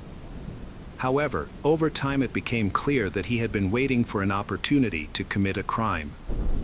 Under Canadian law, a convicted sex offender can be removed from the Dangerous Offender Register if they have not been involved in any similar incidents for a year. In June 2020, this happened to one such offender. Despite his extensive criminal history, a court decision removed the rapist from police supervision. This allowed him, to move to a new residential area, a move that had previously been restricted. Now, he is unsupervised and unmonitored. The public was outraged by the tragic situation. By removing the restrictions on the offender, the police endangered the lives of women and children in the area. Cody said people deserved to know that they were living near a dangerous rapist, giving them the opportunity to relocate if necessary. The investigation found that 2 victims were killed before police were notified. It was discovered that Robert and the victims were just neighbors in a senior housing complex. They did not know or communicate with each other. During questioning, Robert openly confessed to these motives. As before, he informed the police staff. He struggled with the urge to kill and physically abuse at the same time. He admitted that he was a sick person who needed to be prayed for and confessed that he enjoyed the process. Robert believed that he needed to be isolated from society, otherwise, he feared that he would repeat his actions. Cody, who had just lost his entire family, was visited by his brothers, friends, co-workers, neighbors, and concerned citizens who came to pay their respects. It was believed that if there had not been a system error, the police would have continued to monitor this dangerous criminal and Mikhail would still be alive. Cody attended all the hearings, wearing his wife's wedding ring around his neck and carrying a blue blanket. Deeply saddened, he was determined to defend his rights. Even through tears, he insisted that ordinary citizens should be informed about potentially dangerous criminals living nearby. Until recently, ordinary Canadians did not have access to databases of dangerous criminals. Wanting to protect other families, Cody McConnell launched a campaign to change the existing laws. The effort, dubbed Noah's Law in honor of his young son. Robert pleaded guilty to all charges and recounted the events of that day in court. He said that after Cody left for work, Cody's wife and son went for a walk in a nearby park. When they returned home, they encountered the apartment manager. The manager informed Mikhail that Cody had made a mess in the hallway the day before and asked him to clean it up. Sure enough, Cody had made a mess the day before, leaving a mark. Mikhail apologized for the mess and promised to clean it up, she planning to do so later. At that moment, Robert overheard the conversation and saw it as the perfect opportunity to act. Mikhail entered the apartment with the child, fed Noah, and planned to put him to bed. While the child was playing, Mikhail began cooking dinner and called her friend. During the phone conversation, there was a knock on the door. The friend later testified that she had heard the knock, although it was faint due to the distance. Robert offered to help clean up since she was busy watching the child. The woman thanked him for his help and agreed. Her conversation with her friend then ended. After cleaning up, Robert found an excuse to enter Mikhail's apartment. When he gained access to her home, suddenly, Robert attacked her, strangling her with his hands for about 10 minutes. Even then, Mikhail still showed signs of life, so Robert took an electrical cord from an appliance and wrapped it around her neck until she stopped breathing. He raped her, then quietly dragged her to his apartment through the hallway, placing her in the bathroom. Robert then took a knife and inflicted wounds on her body, even removing some of her organs. The police could not find these organs during the investigation and they were not found in the trash cans, like Noah. Meanwhile, the child was still alive and in the apartment. However, Robert considered the child a threat, so he decided to get rid of the child. He took the child to his apartment and tried to gag the child with a sock. He then suffocated the child by placing a plastic bag over his head. He then placed the body in a trash bag and threw it in a dumpster. During the trial, Robert's behavior was inconsistent. He insists that he is not a bad person and blames mental health issues. However, he also admits that he needs to be separated from society. The idea is that criminals should never be removed from the database if they pose an increased threat. There should be increased police surveillance without any time limits. It is also suggested that residents in nearby areas should be notified if there is a potentially dangerous person living near them. Cody stated that he would never move his family into the same apartment complex as someone like Robert. Currently, the dissemination of requests and proposals to protect the rights of all residents in the country continues. This theme resonates and continues to grow. During the trial, Robert Keith Major, 55, was sentenced to life in prison with no possibility of parole for 25 years. Hi everyone, thanks for returning. Let's unravel another perplexing mystery. The case of Elizabeth Nicole Forshee Cyperda. Elizabeth was born on May 13, 1978, in Truckee, California. She lived with her parents and younger brother. When Elizabeth was 13, the Cyperda family moved across the street. Michael and Sally Cyperda had 2 young children and were struggling to balance work and family. Michael wanted Sally to go back to work, so they decided to find a babysitter. Michael suggested hiring Elizabeth, then 14, to babysit their children. Sally agreed, and Elizabeth began babysitting for the neighbor's family. Elizabeth grew attached to Michael and Sally's children as she spent more time with them. The children also enjoyed being around her. When Elizabeth was 15, her father passed away, a traumatic event that deeply affected her. According to her mother, Donna Forshee, Elizabeth became more sensitive and vulnerable after this event. She began to admire and grow closer to Michael Cyperda, seeing him as an ideal father figure.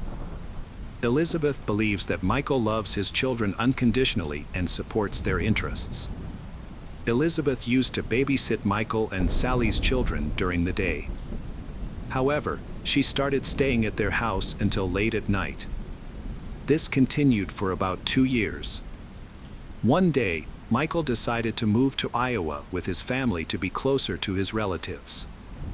He invited Elizabeth to come along as a babysitter. Elizabeth's mother, Donna, strongly objected and tried to stop her daughter, even calling Child Protective Services to intervene. However, Donna's efforts were in vain. Elizabeth was too attached to Michael, Sally, and their 2 children. Although she was still in high school, she was determined to stick with her decision and moved to Winfield, Iowa with Cyperda's family. After Elizabeth moved away, her mother Donna and her best friend Shannon Gerber maintained regular contact with her, either by phone or by weekly letters. Elizabeth graduated from high school in Iowa in May 1997. Donna attended her graduation and gave her daughter an emerald and diamond ring, which Elizabeth treasured. During this time, Michael divorced his wife, Sally, and began a relationship with Elizabeth. After the divorce, Sally left the children with Michael and Elizabeth and moved away. Although Sally maintained contact with her children, she cut off all contact with Michael and stopped speaking to Elizabeth. Michael, then in her 40s, immediately demonstrated his controlling nature. He limited what Elizabeth could and could not do, as well as who she could talk to. He attempted to control every aspect of Elizabeth's life. From the beginning, their relationship seemed dysfunctional. As a result, Elizabeth's mother and best friend Shannon found it increasingly difficult to contact her. Michael did not like Elizabeth talking to them and would often get angry if she did. As a result, Elizabeth would only dare to call them when Michael was not home. During this time, Elizabeth became friends with Harper Tracy through church. Harper noticed that Elizabeth had suffered 5 or 6 injuries during their friendship, including finger marks on her neck and bruises on her stomach. Harper's daughter, Sadie, who was about 7 years old, knew Michael's children through church and occasionally played at their home. Sadie remembers one time when she visited, she witnessed Michael pushing Elizabeth down the stairs and kneeling on her. Harper also remembers Elizabeth arriving at church in a state of panic and fear after fleeing a violent argument with Michael. Elizabeth confided that she was afraid of Michael and could not take any more abuse. Harper discovered multiple bruises on Elizabeth's stomach and marks on her arms. Elizabeth stayed in Harper's trailer for a month. During that time, Michael appeared near the trailer almost every day and acted threateningly. He would park his truck about 10 feet away from the trailer and tease Elizabeth. Specifically, he threatened her by saying that Elizabeth would be isolated and no one would find her if she did not listen to him. He left hazmat notices and a torn cat collar outside, along with a message warning that she would disappear like the cat if she did not return. He also threatened to harm the family's animals and began blackmailing her with videotapes and photos he had. According to Harper, he threatened to kill Elizabeth and dispose of her body 6 times. Harper called the police to stop him, but unfortunately, they were unsuccessful. There were clearly many warning signs about Michael. Everyone saw him as someone to stay away from. However, Elizabeth was young and naive, so she still hoped that Michael would change. Unfortunately, at the age of 40, people rarely change their behavior and attitude towards others.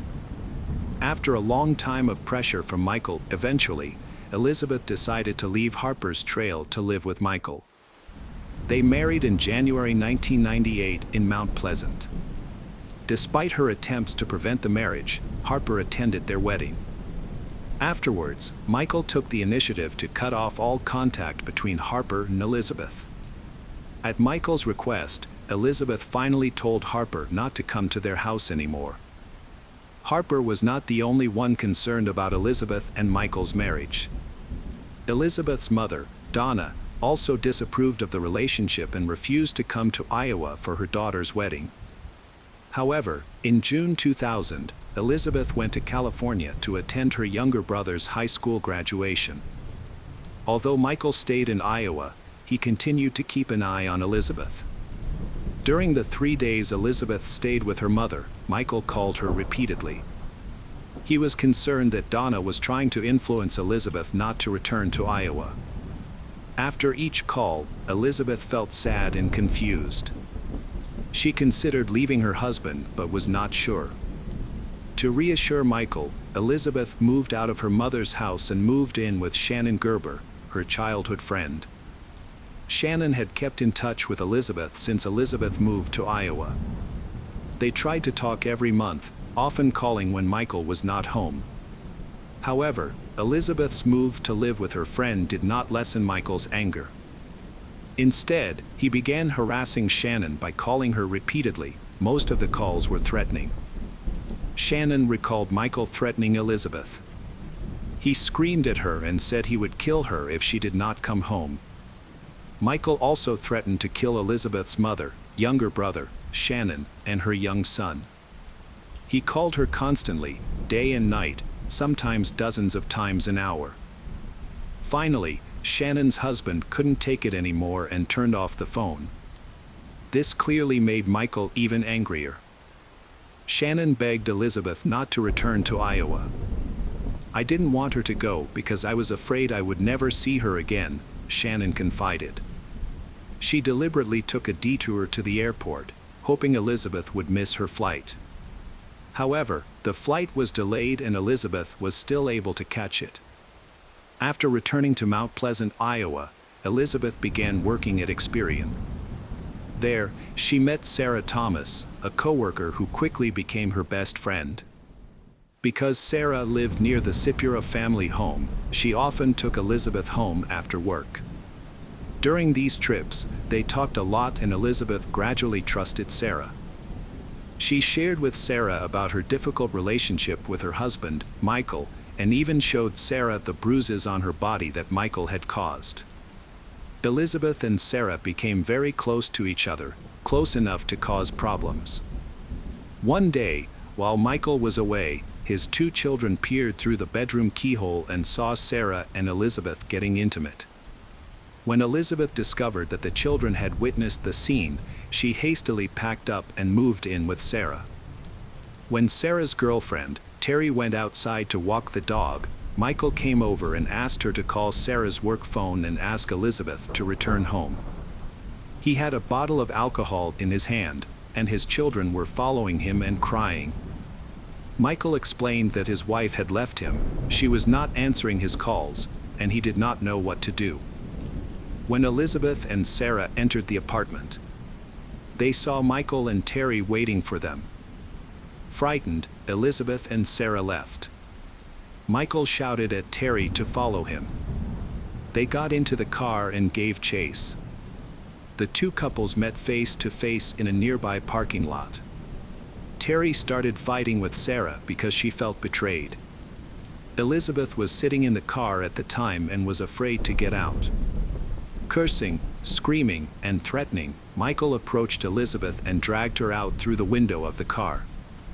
During the struggle, Elizabeth suffered a lacerated rib, and her shirt got torn. Sarah and Elizabeth fled to a nearby gas station, where they reported the assault to the police. The state charged Michael with first-degree burglary and domestic abuse assault. The court approved the no-contact order protecting Elizabeth. Terry packed her things and left, so Elizabeth and Sarah started living together. Michael continued to harass Sarah despite a ban. He would sit across the street, shouting insults or verbally abusing her. Additionally, Sarah received numerous incoming phone calls, but whenever she picked up, the caller would remain silent. She filed a report with the police, who worked with her phone company to set up a trap on her line to track the origin of these calls. Over a 3-week period, from June 26th to July 16th, Sarah's phone records revealed Michael made 162 calls to her apartment. On July 16, 2000, 1 month after her breakup with Michael, Sarah left for work at 10:30 p.m. At the time, Elizabeth was asleep on the couch. Their dog was safely locked in the bathroom to avoid disturbing Elizabeth when Sarah returned home at 4 a.m. However, upon arriving back, Sarah was surprised to find that Elizabeth had vanished. There were no signs of forced entry or a struggle, and Elizabeth's personal documents remained intact. The dog was still locked in the bathroom. Sarah decided to go to bed. When she awoke the next morning, Elizabeth was still missing. It became clear that Elizabeth had left without taking her purse, clothes, or other essential belongings, and she did not leave behind any note or explanation. Sarah reported Elizabeth's disappearance to the police 24 hours after first discovering she was gone. Elizabeth was 22 years old when she disappeared. The police launched an investigation, and of course, Michael was their first suspect.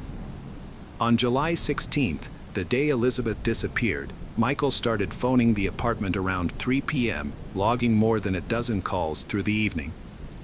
He last called at 10:56 p.m., that is, he stopped making calls 26 minutes after Sarah left for work and left Elizabeth alone. On July 17th, Michael was supposed to be at work. His friend Jared agreed to watch Michael's children. Jared testified he found Michael was pretty intoxicated when he arrived at his house around 5:30 a.m. Jared said Michael told him Elizabeth had stayed overnight and left around 5 a.m. Michael decided not to go to work that morning. Police called Michael the next day, July 18th, to ask if he had heard from Elizabeth. He said he had not. On July 20th, officers came to his house to let him know Elizabeth was missing. Michael said his taking a sick day from work on July 17th, the day after Elizabeth disappeared, was a coincidence. Michael also stated that due to their breakup, he hadn't been eating and had been getting cramps. Elizabeth seemed to disappear into thin air. She didn't contact her family or friends, her bank account was untouched, and she had not even received her salary for the last month. The investigators knew that Elizabeth could not just leave without documents and money. All the friends she could have stayed with knew nothing about her whereabouts. The police interviewed residents and distributed flyers with an image and description of Elizabeth, but none of these actions gave the desired result. In early September 2000, Larry Headland, an agent with the Iowa Department of Criminal Investigation, interviewed Michael. During the interview, Michael claimed that he and Elizabeth had a harmonious relationship and denied any allegations of abuse between them. When asked about the attack on Elizabeth on June 16th, Michael admitted that it was an unusual action on his part. He explained that he had been drinking and that his emotions had taken over, leading to his inappropriate actions. Initially, Michael denied making the harassing phone calls to Sarah's apartment. However, when presented with evidence from the call records, he admitted responsibility. The agent then pointed out that the calls to Michael's apartment had stopped the night Elizabeth went missing. This caused Michael to become stressed. Michael explained that he just wanted to avoid arrest and did not want to be charged or held responsible for anything. That's why he lied about the phone calls. He objected when Larry suggested that Elizabeth was dead. After this interview, the police obtained a search warrant for Michael's home. In Michael's bedroom, the police found an unlocked safe. Inside or on top of the safe, an officer found a $2,000 gold pendant that Michael had given Elizabeth and a V-shaped diamond and emerald ring that she had received from her mother as a graduation gift. Elizabeth only removed the ring when she was showering or soaking in the tub, otherwise, it was on her finger. In police photos taken after Michael attacked Elizabeth, the ring was still on her hand. Elizabeth had not been back to Michael's house since. So how did the ring end up in Michael's safe? When the police asked for an explanation, Michael said that Elizabeth must have left it behind when she moved out. However, officer pointed out that Elizabeth was still wearing the ring in a photo taken on June 16, the day of the attack. Michael could not explain why the ring was in his bedroom. There are some suspicious points in Elizabeth's disappearance. Michael abruptly stopped contacting her on the day she disappeared, although the police only notified him 4 days later. This suggests that Michael may be hiding something. However, the police need concrete evidence to charge him. Time has passed so quickly that it is difficult to find clues. One possibility is that Elizabeth voluntarily went into hiding. But her family does not believe this. Although the case has been quiet for many years, her mother, Donna, has not lost hope that her daughter will return. Every year, she travels to Iowa, where Elizabeth used to live, to organize activities to raise awareness about her daughter's disappearance. In 2010, Donna rented a billboard with Elizabeth's picture and offered a $20,000 reward for any information about her daughter. Donna said she was concerned that something might have happened to her daughter, but she was hopeful that she would eventually be found. "Someone definitely knows what happened to my daughter, and I hope that us coming out will jog their memory," she said. 10 years after her daughter's disappearance, Donna has developed her own theories about what happened. In an interview, she said, "I think the person called her and lured her out of the apartment to meet them. Then they argued and something bad happened that night." Despite the best efforts of the police and her family, Elizabeth's fate remains a mystery. Since her disappearance in 2000, investigators have searched 79 different locations but have not found Elizabeth's body. They entered her information into the National Crime Information Center's Missing Persons database. 17 years later, in 2017, the investigation was reopened. By this time, Michael Seiperta had moved to Colorado. Police reviewed all the evidence and interviews. They discovered a key detail that had previously been overlooked. Jared, Michael's friend who was assigned to watch Michael's children on July 17, 2000, told police that when he arrived at Michael's house at 5:30 a.m., he found Michael quite drunk. According to Jared's testimony, Michael said that Elizabeth had stayed the night and left around 5 a.m. However, in previous interviews, Michael had never mentioned Elizabeth sleeping over at his house. More significantly, Elizabeth's jewelry was found in Michael's safe. Authorities decided to arrest Michael 17 years after Elizabeth went missing. Although her body was never found, investigators believe that Elizabeth was dead and that Michael was the culprit. In November 2017, Michael was arrested in Colorado and extradited to Iowa, where he was charged with first-degree murder in the death of his wife Elizabeth. Donna said, "This is the best news we've had in 17 years. We've waited a long time and are so glad that he's finally been arrested." Michael later waived his right to a jury trial. The loss of key physical evidence, especially the victim's body, made it significantly more difficult for prosecutors to prove guilt. Without a body, forensic experts could not determine the cause of death, and the jury could not directly observe the victim's injuries or view crime scene photos. The defense argued that the prosecutor's goal was not to find the truth, but to convict Michael by looking for inconsistencies in witness testimony. Although the trial took place 18 years after the incident, the defense acknowledged during closing arguments that a body was not required to establish a homicide. However, Michael still challenged the state's evidence of Elizabeth's death. The district court concluded that the state had proven her death beyond a reasonable doubt. The court held that any theory that Elizabeth was still alive and could reappear at any time was unrealistic. The state presented evidence that Michael was the last person to speak to Elizabeth at 10:56 p.m. on July 16, which he himself admitted. The district court noted Jared's testimony that Michael told Elizabeth to stay at his house that night. In addition, there were other suspicious circumstances. Michael unexpectedly left work on July 17 and did not call Elizabeth's apartment again, even though the police did not officially report her missing until July 20th. From this evidence, the state established that Michael's hatred of Elizabeth led to murder. Because Michael was controlling and possessive of Elizabeth, it was highly likely that he intentionally caused her physical harm when she decided to leave him for someone else. The strained relationship between them was clear evidence of Michael's intentional intent to cause harm. The state presented evidence that Michael had repeatedly threatened to kill Elizabeth and dispose of her body so that no one would find it. From these repeated threats, the jury could conclude that Michael had intended to kill Elizabeth. The court reviewed the evidence and made a crucial decision. They discovered that Elizabeth had opened a new bank account just 9 days before her disappearance, but had not withdrawn her last paycheck. They concluded that she was dead. After carefully evaluating all the evidence, the court found that Michael was responsible for Elizabeth's death. On June 25, 2018, Michael Cyperta, 58, was convicted of first-degree murder.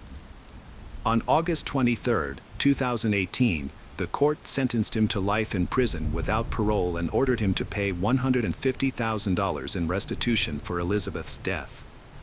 However, the story does not end there. In September 2020, the Iowa Court of Appeals changed Michael Cyperta's conviction from first-degree murder to second-degree murder. Judge Mary Tabor, in a 30-page ruling, noted that while there was enough evidence to conclude that Elizabeth was dead and that Michael was responsible, the prosecutor failed to prove that Michael intended to kill Elizabeth. This led to the reduced charge. The case was particularly difficult because there was no body, weapon, or crime scene. Michael asked to be released or at least given a new trial. Ultimately, the court sentenced Michael Cyperta to 50 years in prison, with the possibility of parole after 30 years. Hello, crime enthusiasts. Are you ready for another chilling investigation? The case of Richard Beasley. Richard Beasley, born in 1959, was from Akron, Ohio. He was mainly raised by his mother, who worked as an office worker. After finishing school, Richard became a mechanic. He had a criminal history that included a 5-year prison sentence in Texas for burglary, followed by 7 years for weapon possession. He later returned to Ohio under a new identity and tried to create a positive image by pretending to be a pastor and attending church regularly. During this time, he developed a drug addiction.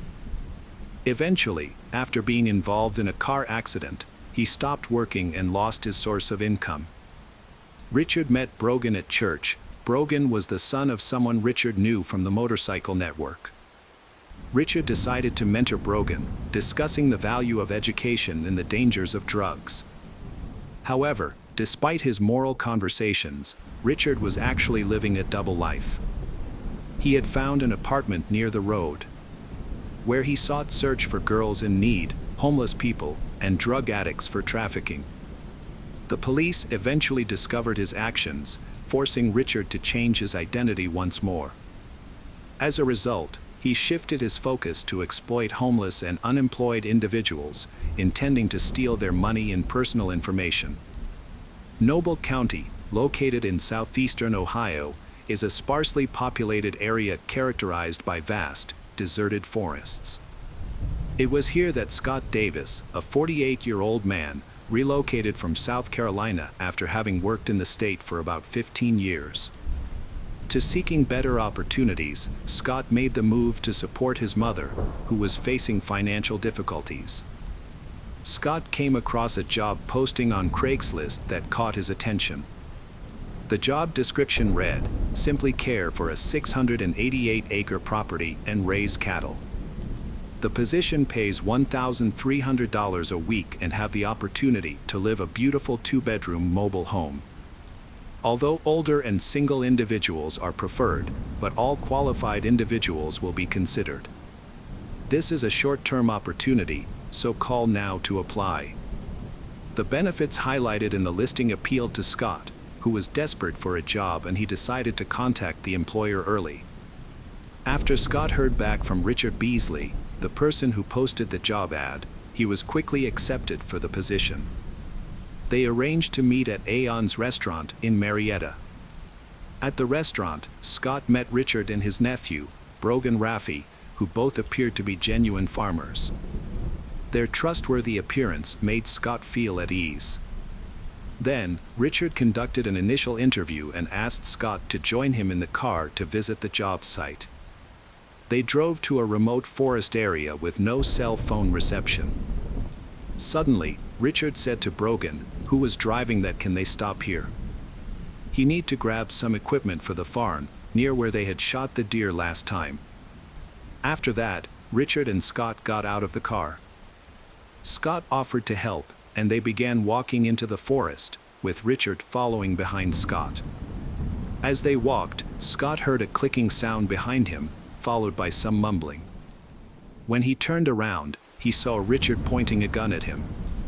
Scott understood he was the target next in line. Just as Richard was about to pull the trigger, Scott swiftly pushed the gun away, and the bullet struck his elbow instead. Scott then took off running, and Richard chased him, gunfire ringing in his ears, with bullets whizzing past and the sound of breaking trees and branches behind him. "Oh God, he's going to kill me," Scott thought as he faced the barrel of the revolver aimed at him. Stunned and terrified, he froze momentarily before he sprinted away. Scott was lost and unfamiliar with his surroundings, but that didn't matter to him. All that mattered was making his escape. Richard, the gunman, shot at him as he fled, hitting him in the arm and making him fall. Just as Richard was about to take another shot, Scott, despite his injury, got back on his feet and ran, with blood pouring from his wounded arm.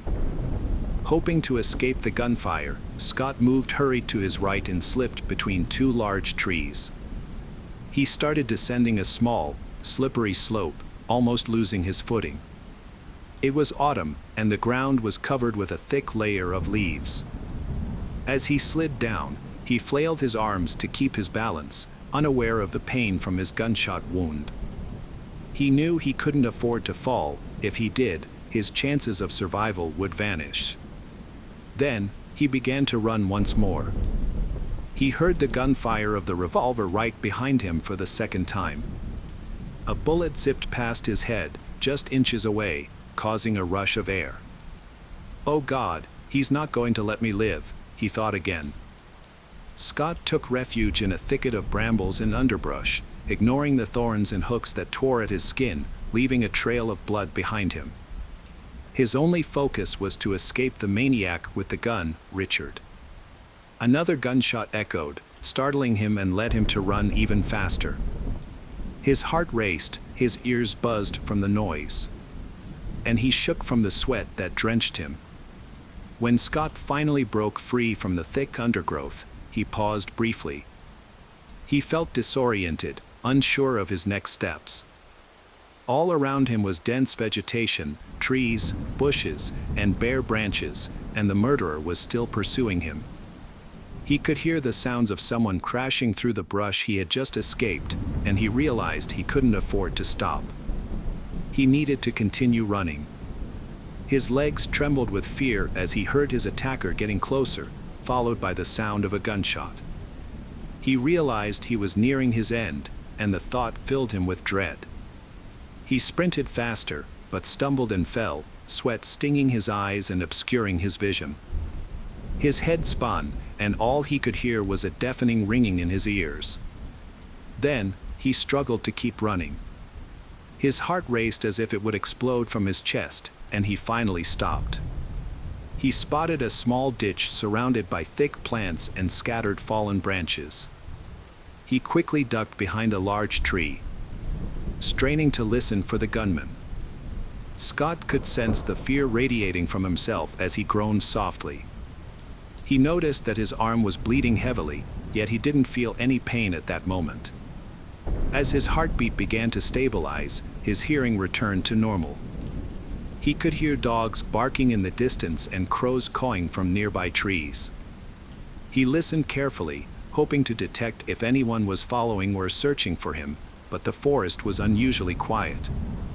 Hiding there, he felt a mix of shock, pain, and trembling fear. Eventually, he became convinced that he had escaped his attacker, and he felt immense relief.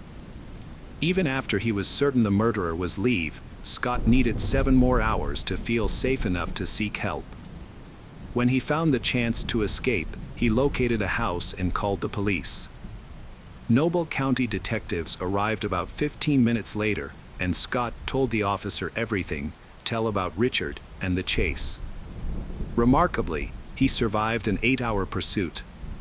Unfortunately, not all victims were as fortunate. Scott wasn't the first person to respond to that job posting. In fact, hundreds of people had applied and been accepted over the months before Scott's incident.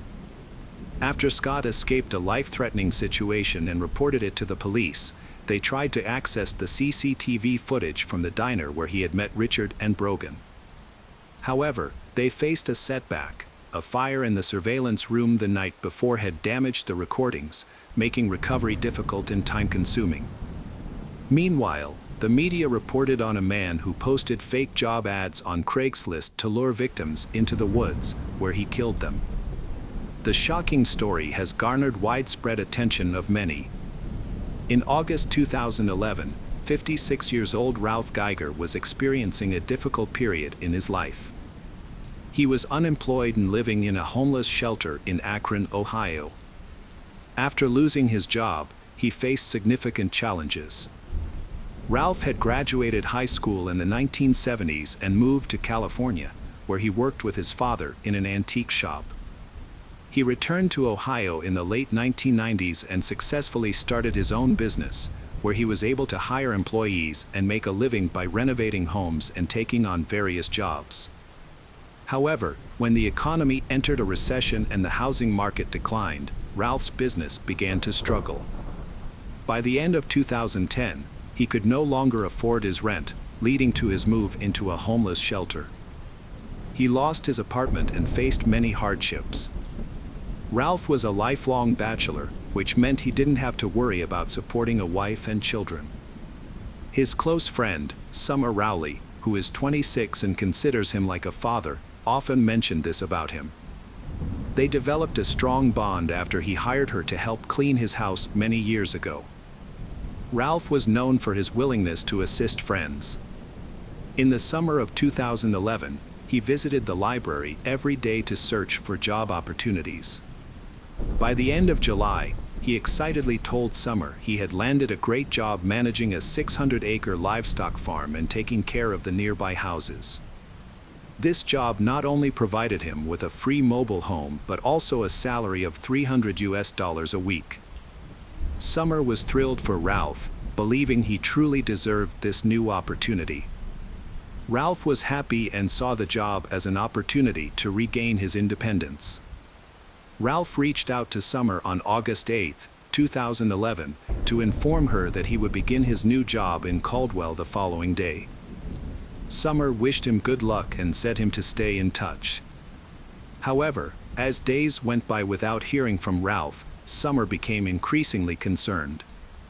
She attempted to reach him multiple times on his mobile phone, but each time, she only got his voicemail.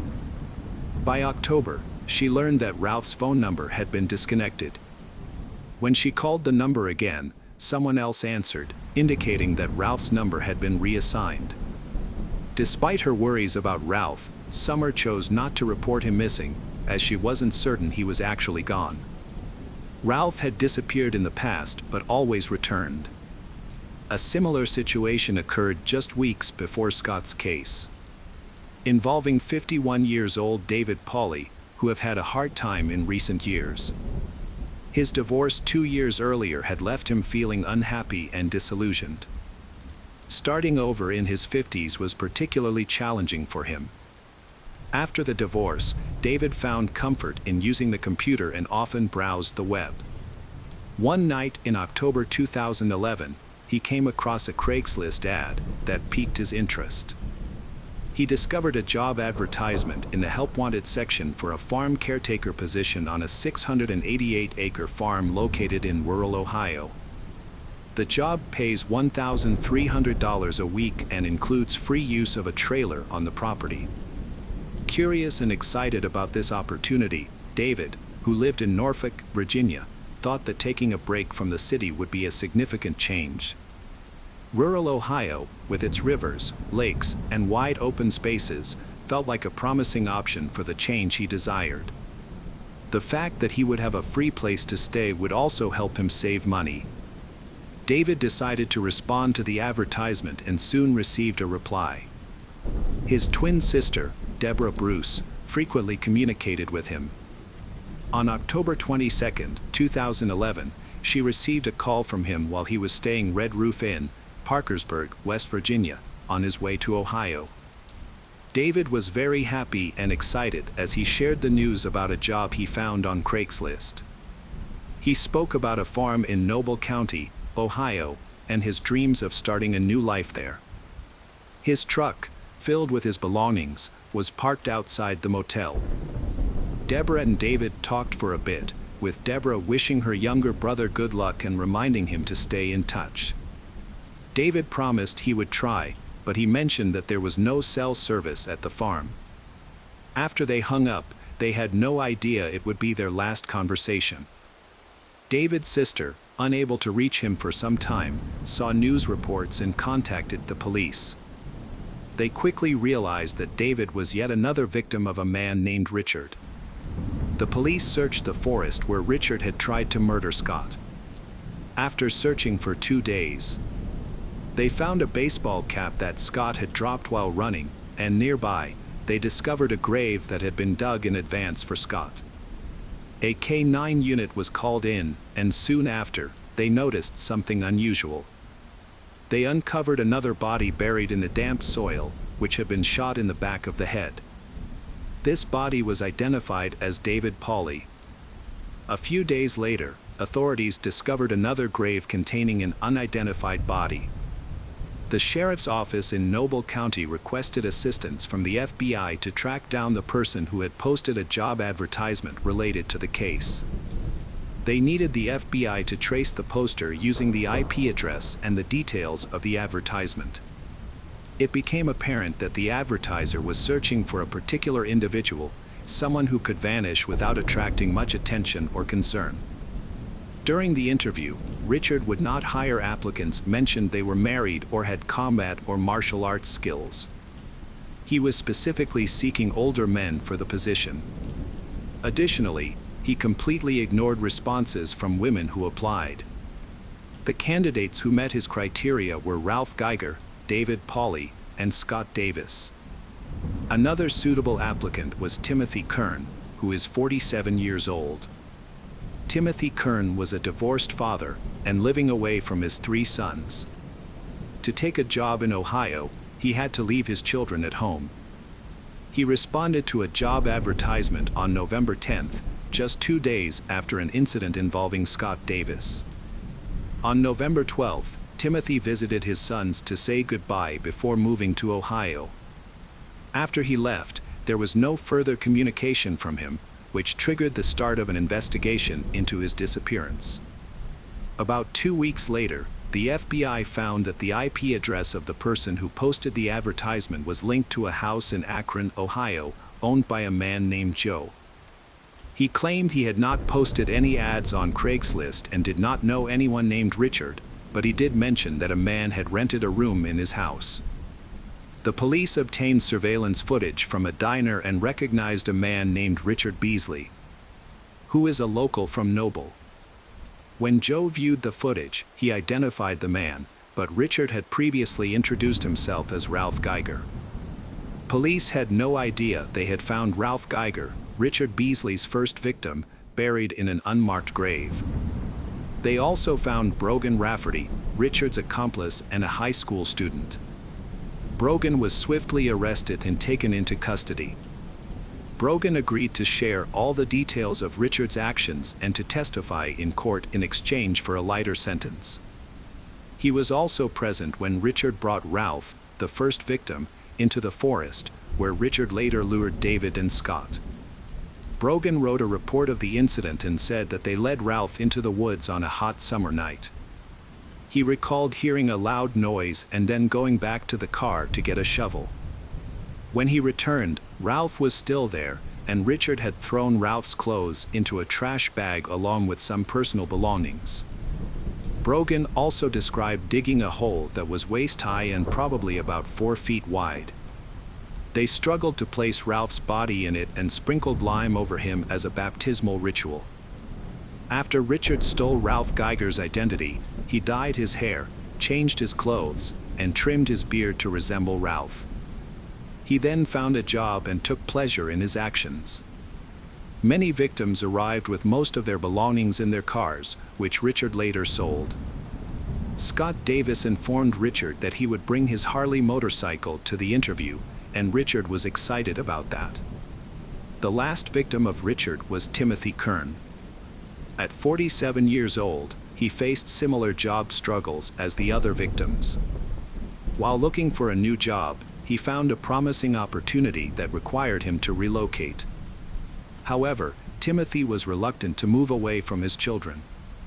Since his divorce in 1997, he had remained close to his ex-wife and their 3 sons, who all lived in Massillon. He was not only a dedicated father but also an enthusiastic baseball coach, always making time for his kids. When he couldn't be with them in person, he maintained their relationships through social media, especially Facebook. On November 10, 2011, Timothy posted on his Facebook wall about a unique job opportunity managing a 680-acre farm near Cambridge, Ohio. The position offered him a truck, housing that covered rent and utilities, and a generous weekly salary. His only worry was the farm's remote location, which had no mobile phone service. Although he was concerned about being away from his family, the job was too great. He planned to move on Sunday, feeling a sense of regret about leaving his cherished children. On November 12, Timothy went to his ex-wife's house to say goodbye and collect some essentials for his move. He cherished the time he spent with his sons before departing the next morning. One of his sons received a message from he, expressing his love, but no one realized it would be their final farewell. Unlike previous victims, Timothy was taken by Richard to a different site behind an abandoned shopping center in a can. Brogan dug the grave, and Richard shot Timothy in the back of the head. The police were not initially aware of Richard's address, but they eventually apprehended him. Unbeknownst to Richard, Joe, his landlord, had talked to the police, which led them to track Richard's IP address. As a result, Richard contacted Joe both by phone and through messages, which allowed the police to locate him. Richard was arrested on November 16, just 3 days after he killed Timothy. He faced charges for the murders of Ralph, David Pauly, and Timothy Kern, as well as the attempted murder of Scott Davis, along with various other charges. Richard Beasley and Brogan Rafferty were put on trial in 2013 for the murders of Ralph Geiger, David Pauly, and Timothy Kern. Brogan was offered a plea deal in which he would receive leniency if he provided information about Richard Beasley. However, he decided to reject the offer. As a result, he was convicted and sentenced to life in prison without the possibility of parole for 3 counts of aggravated murder. Even though Brogan remained silent, it was difficult to deny Richard's involvement when the key witness and one of the victims, Scott, agreed to testify. There was also a significant amount of evidence at the crime scene, including the victim's personal belongings and identification found at Richard's home. Although he tried to deny it, all the evidence proved him guilty. Richard's trial took place later that year, and he was sentenced to death. He was found guilty of aggravated murder, conspiracy to commit murder, aggravated robbery, and kidnapping. In 2020, Richard Beasley was retried after a procedural error was found in his 2013 trial. He returned to the Summit County Common Police Court for resentencing, but the verdict did not change. He was again sentenced to death and received multiple consecutive sentences for his other crimes. At 61 years old, Richard participated in his sentencing via video link from the Chilo Correctional Institution. He was seated in a wheelchair next to his attorney, Don Hicks, and both were wearing masks. Richard's attorney argued against imposing multiple consecutive sentences on someone who was already facing the death penalty, suggesting it was unnecessary. However, Summit County Prosecutor Jacket Cor insisted that Richard's sentence should stay the same. Judge Kelly McLaughlin of Summit County Common Court supported the prosecutor's stance, stating that imposing multiple consecutive sentences was necessary to accurately represent Richard's criminal behavior. During the trial, Richard asked if he could get back a Celtic cross that had been seized during the investigation. He explained that the necklace had been in his family for generations and he wanted to give it to his newly married daughter. He insisted it was not related to the case, and it was the only thing his daughter would have from him. It's striking that a man convicted of murdering many innocent people would present himself as a loving father. This raises questions about whether his behavior towards his daughter was truly genuine or simply a strategy to appear compassionate to the jury. Richard's mother was there, convinced of his innocence. However, due to clear evidence, the testimony of the living victim, Scott, and the confession of his accomplice who testified in court, Richard had to accept the consequences of his actions. When the sentence was announced, Richard's mother did not speak further. Richard appealed the verdict but was unsuccessful. Since the trial, he has continuously claimed he is innocent, but no one believes him. He is currently at the Chilo Correctional Institution in Ohio, waiting for his execution date. Richard was close to evading capture, but his gun jammed, giving Scott the chance to escape. If Scott hadn't escaped and reported the incident, the serial killer in the woods might not have been discovered, leading to more victims. The situation began with an online job ad that the victims accepted without question. Hello friends, welcome to our channel. Today we're going to take a look at another horrible case with you. The case of Kaylee Mandati. Kaylee Anita Mandati was born on August 26, 1998, in Webster to Tak Mandati and Allison Steele. The family was well off, with Allison being a scientist and Tak working as an international executive director at MGM Resorts. After her parents divorced, Allison remarried NASA engineer Lawrence Butin, who lived in Houston. Despite her parents' separation, Kaylee maintained a strong relationship with her father, regularly communicating with him. Her stepfather also adored Kaylee and became like a second dad to her. Kaylee was not only a grateful and loving daughter and granddaughter, but also an excellent student, team member, sister, and friend, known for her infectious laughter and kind heart that could light up any room. Kaylee excelled academically and was actively involved in various extracurricular activities in school, including horseback riding, piano playing, and theater performances. She was also a dedicated Girl Scout and enjoyed spending time with her friends and family, whether it was hiking with her parents or running around the neighborhood. After graduating with honors from Clear Creek High School in League City, Texas, in 2016, Kaylee went on to study communications at Trinity University in San Antonio. With her dark hair and radiant beauty, she quickly became popular among her peers. leading the football team's cheerleading squad and making many friends. Kaylee was always eager to try new and exciting things, from exploring uncharted territories to participating in extreme sports. Her love for animals led her to volunteer with an animal therapy group, where she found joy in helping others. During a football game, Kaylee met Mark Houghton, a 22-year-old athlete and professional baseball player. At first, she didn't notice him, as she was already smitten with someone else. However, Mark was immediately captivated by her charisma and striking features, particularly her large black eyes. Mark and Kaylee's first 2 meetings didn't go smoothly, but Mark didn't give up. By September 2017, they had officially started dating. From the start, their friends and acquaintances thought they were a mismatched pair because they were both emotional and had short tempers. Their relationship was lacking in compromise and was characterized by heated arguments and confrontations from the beginning. The young couple's passion often turned to jealousy, leading to frequent quarrels. Friends who witnessed their relationship reported that Kaylee often had bruises on her arms and legs. A close friend shared a particularly disturbing incident in which Kaylee was too afraid to retrieve her phone from Mark and asked the friend to do it for her. Things eventually escalated to a frightening point where Mark became aggressive, threatened violence, and even pulled out a gun. Kaylee was aware that her boyfriend Mark had a jealous temper, and their loud arguments were frequent. Although she never wanted their fights to be public knowledge, she acknowledged that she wasn't blameless in their disputes. However, on September 24, 2017, her roommates intervened, calling the police around 1 a.m. after hearing loud noises and Mark yelling threats from Kaylee's room. When the police arrived, they found Mark alone in the room.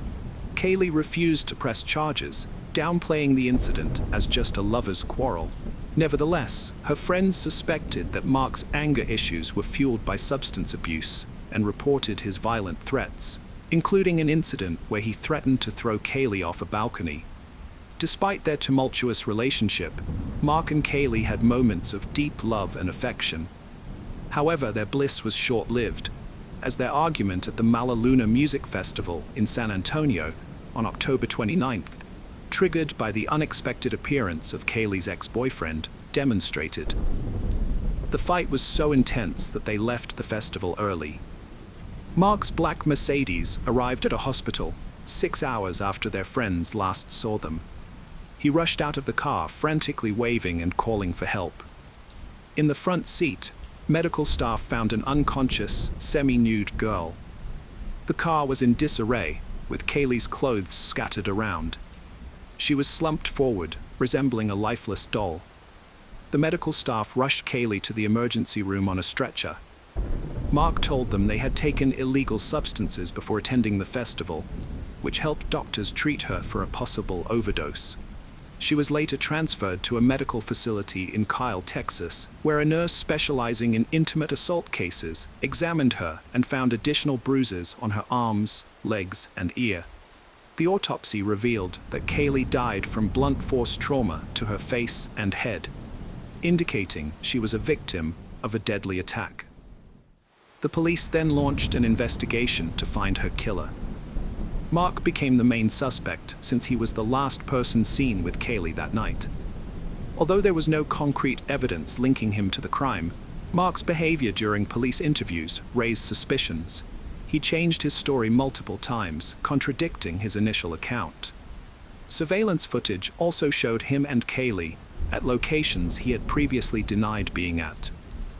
Additionally, interviews with Kaylee's friends and family revealed a history of aggressive behavior towards her, with one of her sisters even admitting to being terrified of him. Kaylee's mother, Allison Steele, has filed a lawsuit against Trinity University, accusing the institution of failing to protect her daughter from Mark's attacks. The lawsuit, filed in Becker County District Court, also names Mark Houghton as a defendant. It claims that Mark's assault led to Kaylee's death, motivated by jealousy. The lawsuit alleges that Trinity University's staff, administration, and campus police were aware of Mark's erratic behavior during his relationship with Kaylee.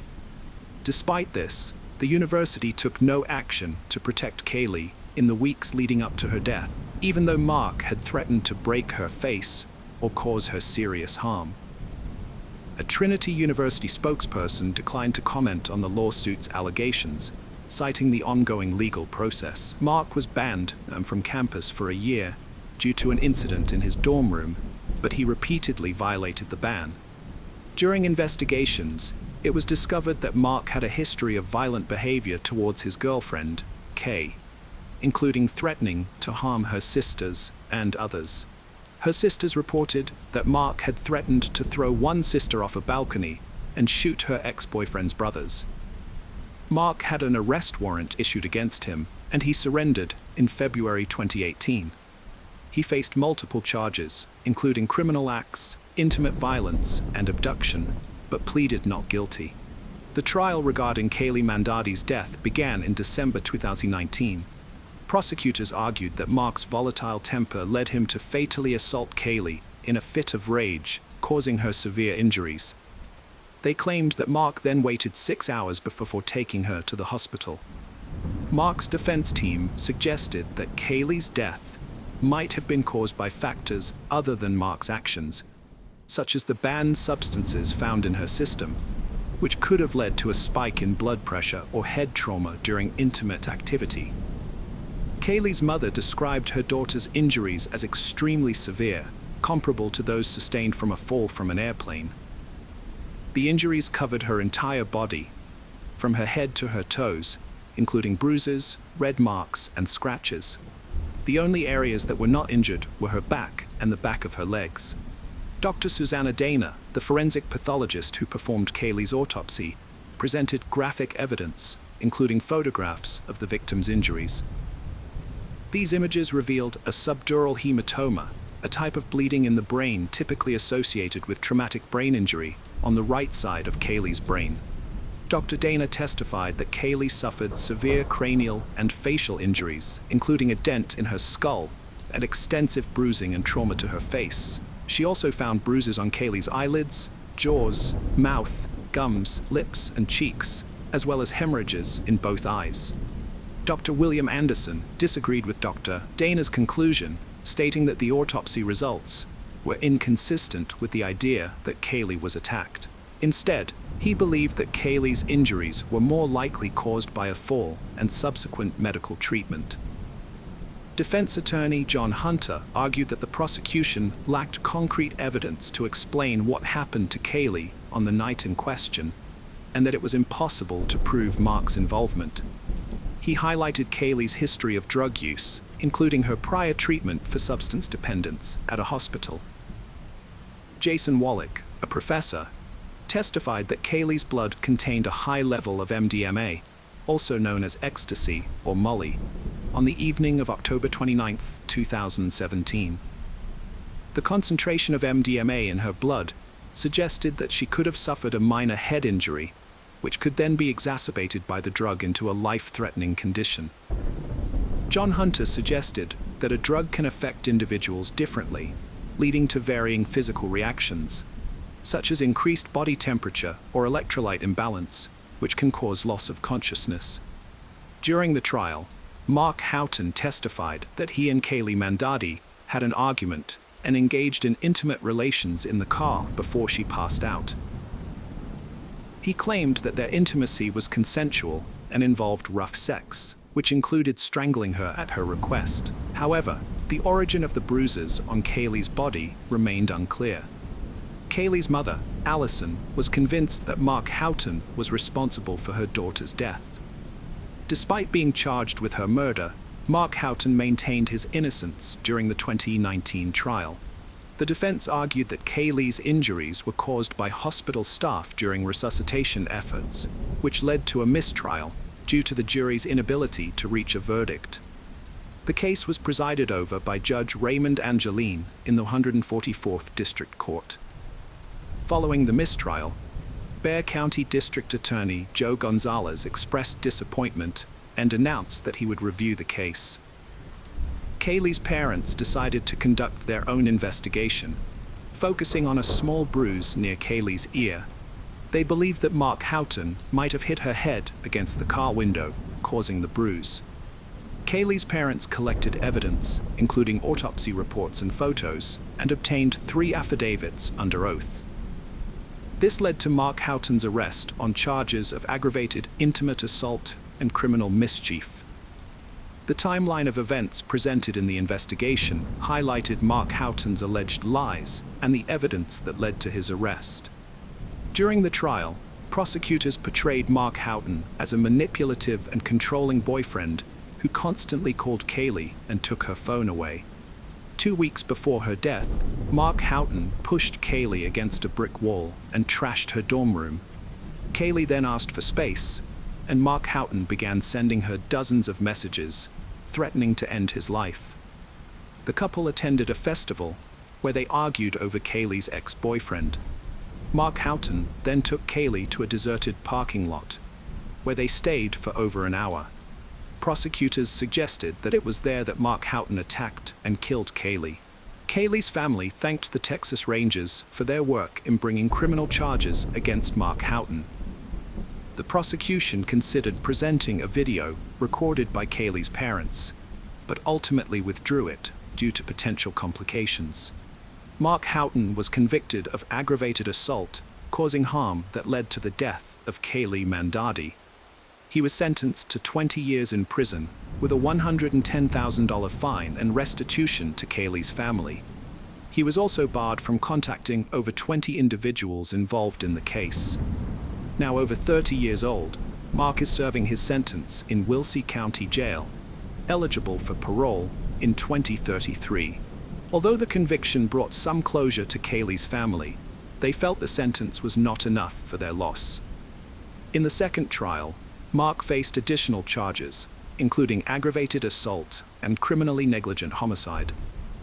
The prosecution presented a more comprehensive case against Mark, but the family was still dissatisfied with the outcome and sought a retrial.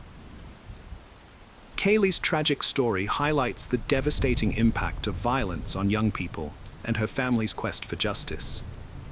Despite the conviction, Kaylee's family felt that the verdict did not serve justice for their daughter.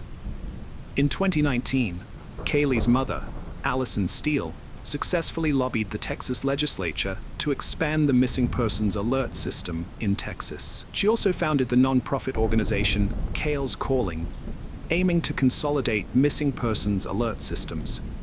Additionally, she established a nonprofit organization dedicated to providing public information about the Clear Alert, an emergency broadcasting alert in Texas for individuals aged 18 to 64. In 2021, Allison filed a civil lawsuit against Trinity University, alleging negligence in protecting her daughter.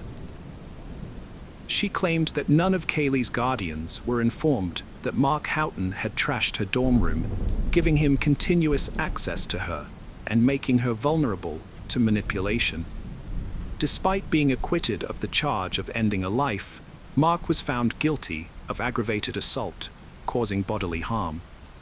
The family expressed satisfaction with the verdict, feeling relief that the legal proceedings had concluded, allowing them to begin the healing process. Losing a child is an agonizing ordeal, and sadly, it was a heart-wrenching journey that Kaylee's parents had to endure. Allison said they are still completely devastated by the loss of Kaylee, and asked those of faith to pray for her family, friends, and for justice in this matter. Hello again, true crime fans. We've got another mysterious case to explore. The case of Stephanie Ruggeberg. This incident occurred in 2002 and involved 15-year-old Stephanie Ruggeberg. She had an older brother and was born in Ludenscheid, Germany. In 2002, her mother, Sylvia, decided to move to Spain for the summer, specifically to the Balearic Islands. Sylvia had planned to start a new phase in her life after divorcing the father of her children, believing the island would be a great place to rethink things. Sylvia had begun a relationship with a man named Peter. Before moving to her new home, Sylvia left her 2 teenage children, Stephanie and her brother, in Germany with their grandparents. She came to the island first to find an apartment and prepare for the move in the summer. To help with this, she found a temporary job as a manager at a 5-star hotel on the island, working there during the day. Meanwhile, Stephanie and her brother were excited about the holiday and began packing their belongings. On the first day of the summer holidays, Stephanie and her brother went to Mallorca, where their mother, Sylvia, planned to stay for the summer and return in September. She rented an apartment and moved in with Peter and his children. For 15-year-old Stephanie, this was a momentous event. She was eager to embrace life in Mallorca, especially the nightlife, which suited her age and personality. She loved going to parties, quickly making friends with other young people on the island, and often stayed out late, sometimes not coming home for days. She was often seen in bars and clubs, usually with other girls and sometimes with boys. Sylvia was very upset about the situation. Every time Stephanie returned from late-night parties, Sylvia would worry about her daughter, leading to conflict between them. This tension also affected Peter, who often tried to ease Sylvia's worries. Instead of enjoying their time together, Peter felt the need to address Stephanie's behavior in order to restore peace in the family. At the age of 15, Stephanie faced a difficult choice. She wanted to enjoy her time with her friends on the island, but she also felt pressured to listen to her mother. Although Stephanie understood that her actions were causing her family pain, Sylvia tried to convey her concerns to Stephanie. This caused a temporary strain in their relationship, and Stephanie felt hurt for a few days. Eventually, she realized that her family cared about her and her safety. After a few days, Stephanie began to feel better, and it seemed that her family was mending their relationship. However, Stephanie wanted to enjoy her time off with her friends. Since the summer holidays were coming to an end and she was going back to Germany to go back to school, Stephanie asked to spend more time with her friends during the holidays. In return, she promised to be more responsible and come home on time, respecting her mother's rules. After a few discussions, Sylvia finally believed her daughter's reasoning. On July 31st, 2002, Stephanie asked her mother again if she could go out with friends. The conversation about school quickly reassured Sylvia. Moreover, Stephanie had been acting responsibly for the past week. Eventually, she went out to enjoy herself, promising to be home before midnight. Her family decided not to wait for her and went to bed, hoping she would honor her promise this time. Waking up early, Sylvia stepped out of her bedroom and noticed Stephanie's bag carelessly left on the hallway floor. Sylvia immediately suspected that her daughter had come home late and was a bit tipsy, leading her to toss her things aside and head straight to her room. Sylvia intended to take the bag to Stephanie's room and check on her. However, when she entered, Sylvia was surprised to find it empty. It turned out that Peter had woken up before Sylvia but hadn't seen Stephanie. Now, Sylvia was concerned because she had no idea where her daughter was, and the family began to feel anxious. Stephanie had a history of frequent partying and coming home late. Stephanie would even stay with friends or spend the night at parties, sometimes not returning for days. Worried that her daughter had fallen back into these old habits, Sylvia planned to confront Stephanie when she returned home. However, as the days passed and Stephanie still hadn't returned home, Sylvia's worry turned to fear and panic. After a week of searching for her daughter on her own, she decided to contact the police. During that time, she contacted all of Stephanie's friends she knew, visited their homes, and spoke to their parents. Unfortunately, no one had seen Stephanie for quite some time. By early August, Sylvia had contacted the local police to report that her daughter had been missing for a week. Since the incident had occurred some time ago, the police quickly began their search. They spoke to Stephanie's closest friends and began questioning bouncers at clubs, as well as tourists and bartenders at bars frequented by Stephanie and her friends. However, no one knew where Stephanie was. A week had passed, events were happening every day, and new parties were being held, making it easy to forget details. In an effort to jog memories and gather new information from the local community, the police and Stephanie's family distributed flyers with her photo all over town. Unfortunately, the leads they received did not lead to any breakthroughs. During this time, Stephanie had no contact with her family. She did not use a card, phone, or messaging app, which is very unusual for someone her age. Kidnapping seemed unlikely, as no one had contacted her family or demanded ransom during this time. Coast Guard and helicopters patrolled the coast and waters as part of the investigation. Meanwhile, Stephanie's family continued to search for her body. Sylvia believed she was alive and may have made new friends, but everyone else understood that the chances of her being returned safely were slim. The investigation stalled as no leads were found in the case. Sylvia then decided to take matters into her own hands. She first searched Stephanie's room thoroughly. Although the police searched the room for clues, they found nothing. Sylvia felt she knew her daughter better than anyone else, which gave her hope. Her persistence was rewarded when she discovered a note in Stephanie's diary mentioning a young man named Marcus. He lived in Dusseldorf but happened to be in Mallorca during the summer. It turned out that Stephanie had met Marcus at a beach party in Palma, and several of Stephanie's friends confirmed this. Sylvia continued to search Stephanie's room and found a camera with film inside. She discovered some recent photos taken shortly before Stephanie went missing. She decided to develop the photos to see what they revealed. Meanwhile, the police were actively searching for Stephanie and spoke to the two sisters who were with Stephanie the night she went missing. The sisters reported that they had spent the entire evening going to bars and clubs. The three girls had enjoyed the summer together in Mallorca, spending their days at the beach and their nights at local parties and venues. That same evening, the three friends had a good time before going to a bar in El Arenal where the sisters' father worked. The police later discovered a clue. According to the timeline, the girls arrived at the club around 9 p.m. From the start, Stephanie was focused on the DJ. She impressed him and she left the party with him before returning to her friends. They all continued to enjoy the evening together. Around midnight, the sisters decided to go home, but Stephanie insisted on staying until the party ended because she was still interested in the DJ. Sylvia provided the police with the photos from Stephanie's camera for detailed analysis. Among the images, there was one showing Stephanie standing with a young man.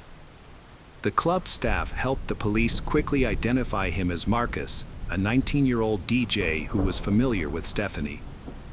The police then visited his home. From the outset, Marcus seemed very nervous but allowed the police to enter his apartment. During their conversation, he acknowledged that he had seen Stephanie that evening and that they had spent time together. They both left the club around 1 in the morning after his DJ shift ended. Initially, he claimed that Stephanie came to his house after the party and left about an hour later. Police quickly became suspicious of Marcus' honesty when they discovered a missing watch and a dress in his home that matched the one Stephanie had worn at the party. The dress had dark red stains on it, making Marcus the prime suspect. Despite this, he maintained that Stephanie had changed clothes and left the apartment unharmed, claiming that she had spilled wine on her dress. Although his testimony was unconvincing, police did not have enough evidence to arrest him or file charges. They sent Stephanie's clothes for analysis. With the circumstances surrounding Stephanie's disappearance unclear, police continued their investigation, focusing on Marcus. On September 20, 2002, a month and a half after the disappearance, a witness contacted the police. He reported finding something suspicious at an abandoned farm in the El Arenal area. Police arrived at the site, which was a large building that had been empty for a long time. Inside, they discovered the badly decomposed body of a female wearing pajamas, underwear, and socks. At first, the police could not identify the body due to its condition. Many began to suspect it was Stephanie, who had been reported missing and was being actively searched for. Police collected a DNA sample and compared it with her mother's DNA, confirming that the body was Stephanie's. The police were unable to link Marcus to the murder. Although some of Stephanie's belongings were found in his apartment, there was no evidence that she had been attacked there. The red stain on her dress turned out to be wine, and Marcus's friends confirmed his alibi about changing clothes. So who could have attacked Stephanie? By this time, Stephanie's family had returned to Germany. Her brother had started school, and Sylvia had returned to work. The police decided to investigate Stephanie's family members more closely, having strong suspicions that she had returned home that night, as her belongings and handbag were present at the house. The main focus of attention was Peter, her mother's boyfriend who lived with Stephanie's family. He was unhappy with Stephanie's behavior, which worried her mother. As a result, Peter often expressed his frustration with Stephanie when she came home late or went to parties. The police in Germany brought Peter in for questioning. He denied any involvement in Stephanie's disappearance and death, but he did provide some valuable information. While the family were in Mallorca renting an apartment, they had a neighbor named Torsten, a man from Germany. Sylvia introduced him to the island and secretly allowed him to stay in the apartment without the landlord's permission to reduce the shared rent. For this reason, they did not initially report the arrangement to the police, as the arrangement was illegal. Torsten was worried about potential legal problems, but Peter believed that Torsten was a kind and calm person who would not cause any trouble. Spanish police investigated Torsten, a new suspect in the case. He was living in Uperda, Germany. He was also in Mallorca at the time of the crime. He had a troubled criminal record, including convictions for robbery and sexual assault. Alarmingly, Torsten had left Mallorca. Spanish and German police joined forces to search for him. Initially, they could not find him at his registered address in Germany, so they began gathering information from local residents, especially his neighbors. The police were quickly alerted by a local resident, a 50-year-old auto mechanic. He reported that in February 2003, Torsten came to him with a white minibus.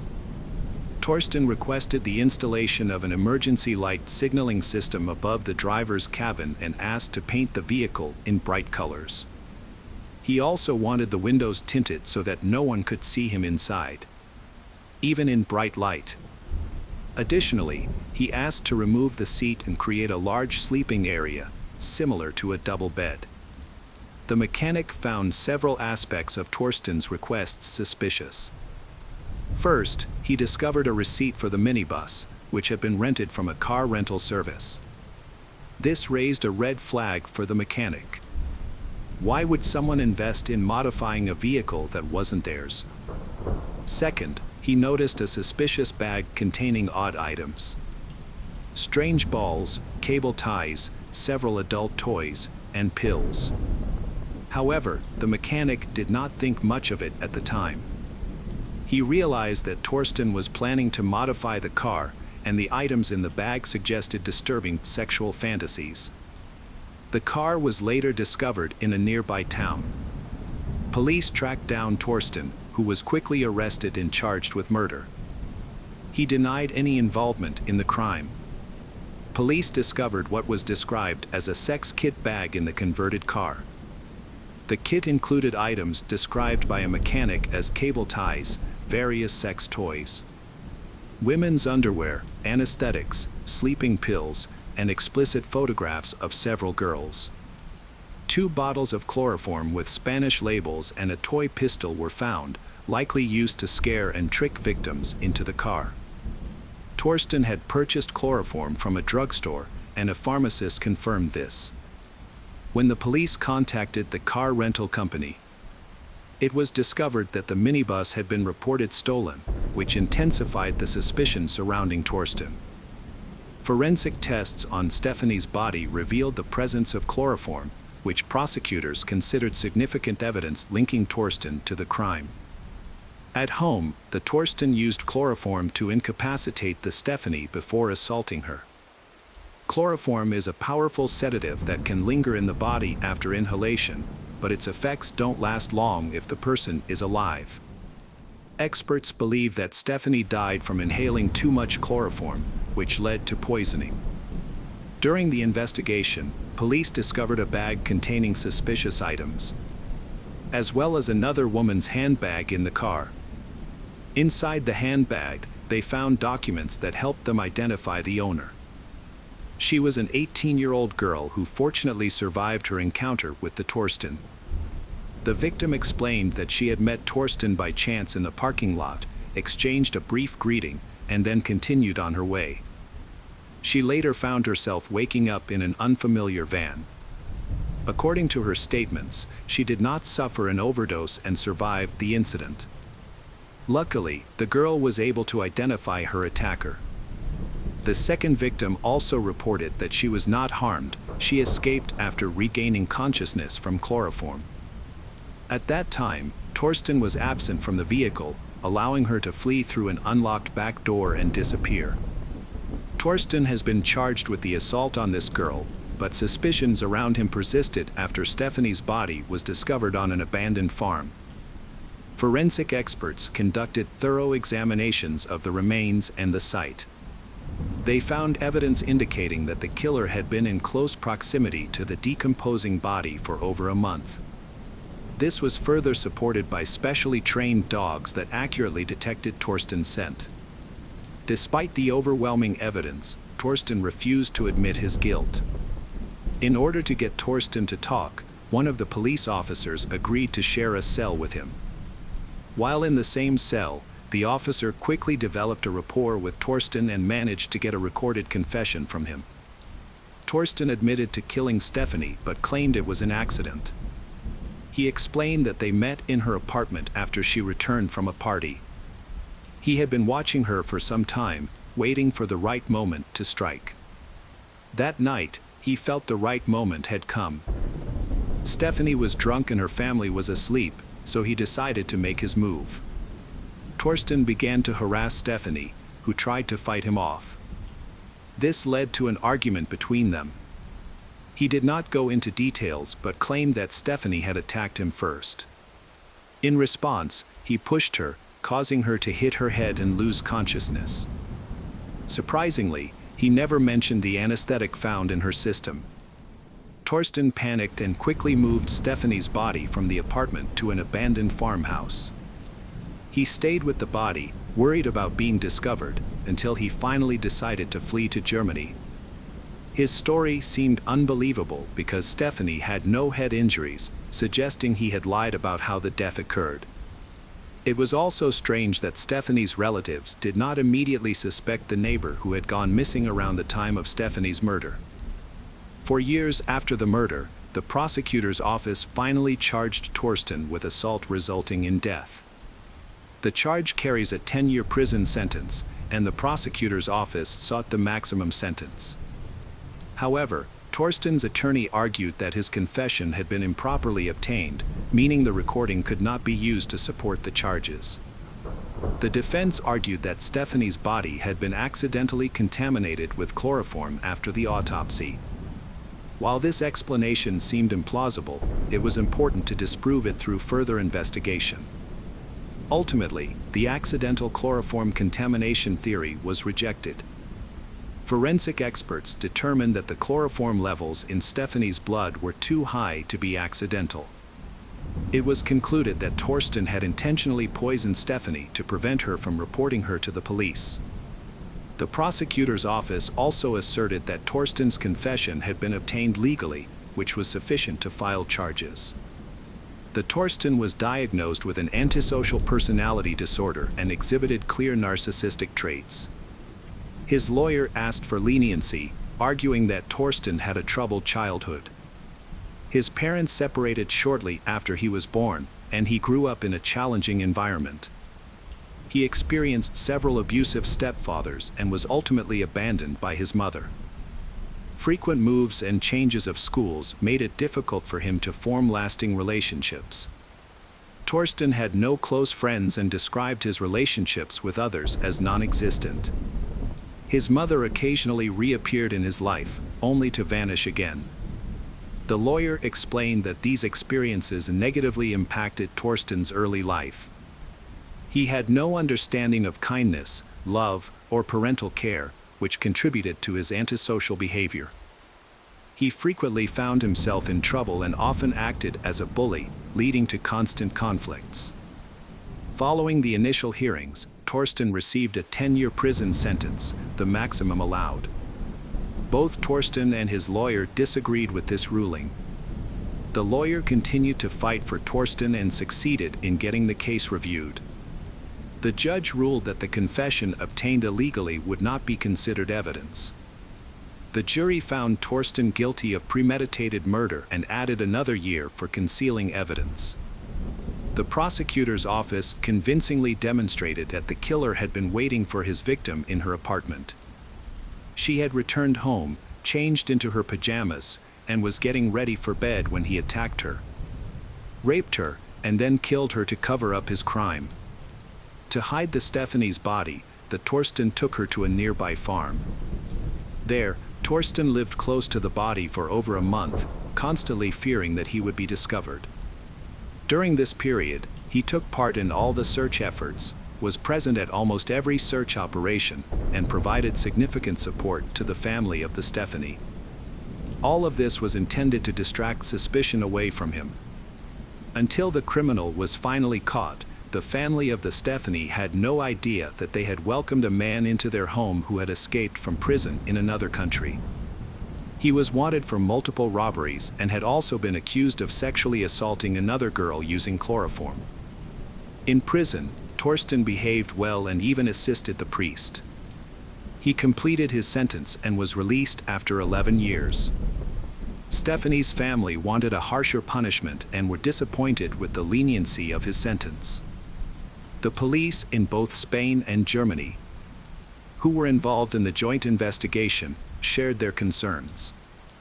They viewed Torsten as a potential threat, fearing that it was only a matter of time before he would attack again, possibly leading to more rapes and murders. Torsten is currently living in Germany, but his exact location and identity remain unknown. And he has not been involved in any new criminal activities, at least for now. Hello friends, welcome to our channel. Today we're going to take a look at another horrible case with you. The case of Bruce Pardo.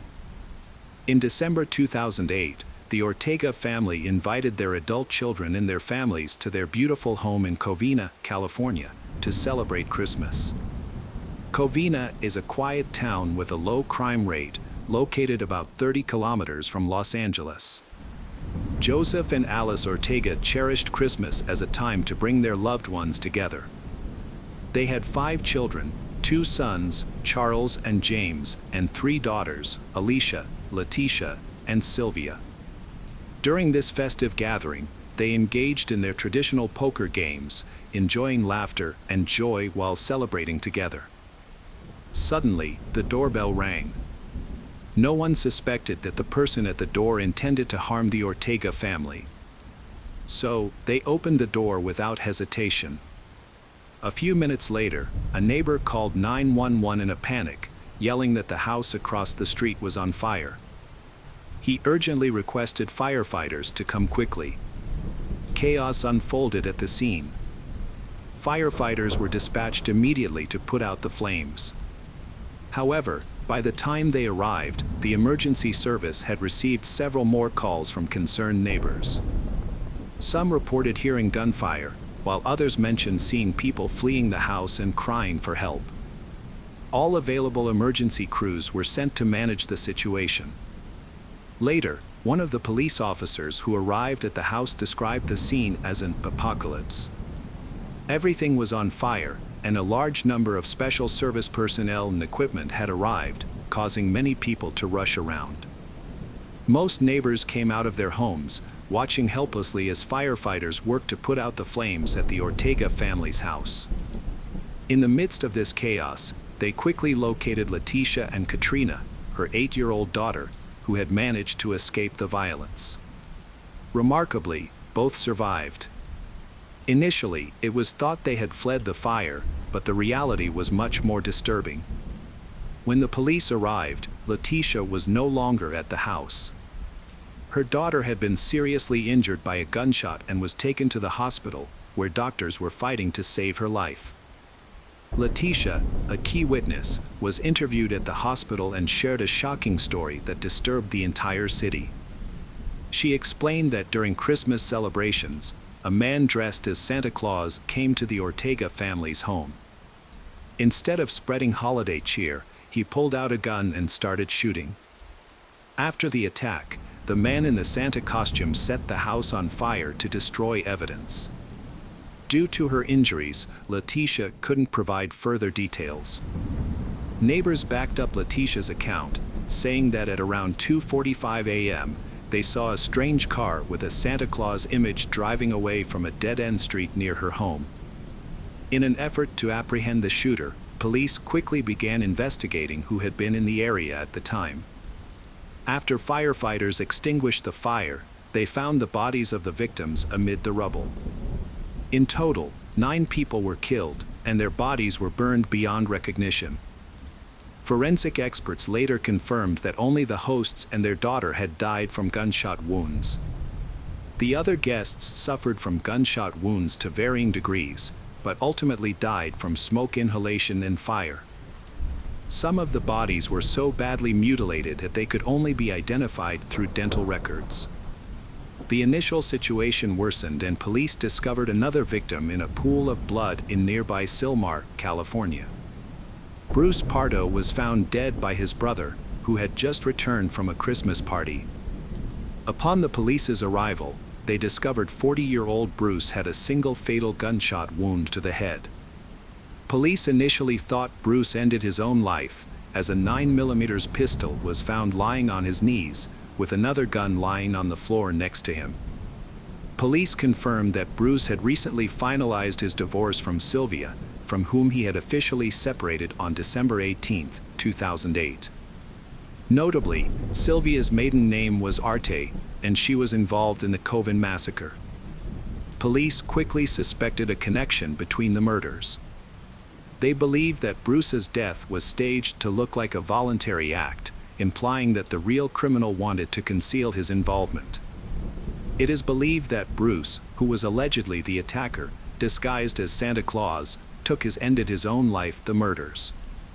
Forensic analysis revealed that each of the 9 victims had been shot at least once. All the bodies had 9mm caliber bullets, which matched the weapon found beside Bruce's body. Later, police encountered Letitia. Despite the assailant's disguise, she was able to identify him. She claimed he closely resembled Bruce Pardo. Other family members present during the shooting were shouting this as well. With her testimony, police returned to the crime scene where Bruce's body was found. They began searching Bruce's car and discovered bloody footprints. They also confirmed that neighbors had seen the same car in the bay that evening, just before it fled the scene as the fire broke out. Bruce had asked Sylvia Ortega's parents, Joseph and Alice, to arrange a family get-together on Christmas Eve. This tradition involved the entire family getting together every year to play themed games. However, the holiday made them an easy target for a mysterious attacker dressed as Santa Claus. The attacker created a terrifying nightmare. It seemed that the attacker had harbored a deep hatred for the family, leading to such a horrific act, showing no mercy even to the children. Bruce had a negative attitude toward his ex-wife, Sylvia, and her family, which fueled his actions. The fire and shooting caused the most harm to Sylvia and her parents, whom Bruce despised. He was aware of the family's annual Christmas celebration and likely planned his attack in advance. This all felt too calculated to be a coincidence. Letitia continued recounting the events of that day. The Ortega family was gathered in large numbers. Sylvia, who was divorced from Bruce at the time, was present along with her 4 siblings, some of whom brought their children. Additionally, several friends attended the party. With so many people there, no one could recall the exact number of guests. During the celebration, just before midnight, they heard the doorbell ring. Although they weren't expecting any more guests, Sylvia's 8-year-old niece, Katrina, went to the door and looked through the peephole. She spotted Santa on the other side, dressed in his familiar red and white suit and carrying a bag. Excited, she told everyone about it. The adults exchanged puzzled glances, as they hadn't arranged for any entertainers in costumes. Later, neighbors mentioned that they had seen a man in a Santa suit approaching the Ortega family's home around the same time. One neighbor waved to him and wished him a Merry Christmas. The neighbor recounted that Santa Claus stopped at the Ortega house's doorstep, rang the doorbell, and waited. The neighbor then stopped watching, assuming it was just an Ortega family celebration. However, as he closed his door, he suddenly heard gunshots and screams, prompting him to call 911. The Santa suit fooled the guests, who thought a surprise was planned for them. They did not ask who the guests were and opened the door. He brought a bag, but instead of gifts, it contained guns and a homemade flamethrower. Letitia, Katrina's mother, grabbed a video camera to capture the festive moment. At that moment, Letitia heard applause. Her daughter Katrina ran toward Santa, who stood at the door with a large red bag. However, instead of presents, he pulled out a gun and aimed it at the child's face. Santa shot Katrina before anyone could react. Following that, he began firing at everyone in his path. Chaos erupted in the house as he ran out of bullets. He quickly retrieved a second gun with a full magazine. The assailant showed no mercy, even targeting children. In the ensuing panic, parents and 2 sisters sought refuge under the dining table. The attacker clearly saw his victims and shot them at close range, firing multiple shots at each, mostly in the back and head. Santa moved among them, continuing to shoot at the defenseless. He went through the rooms of the house, checking and shooting everyone he saw.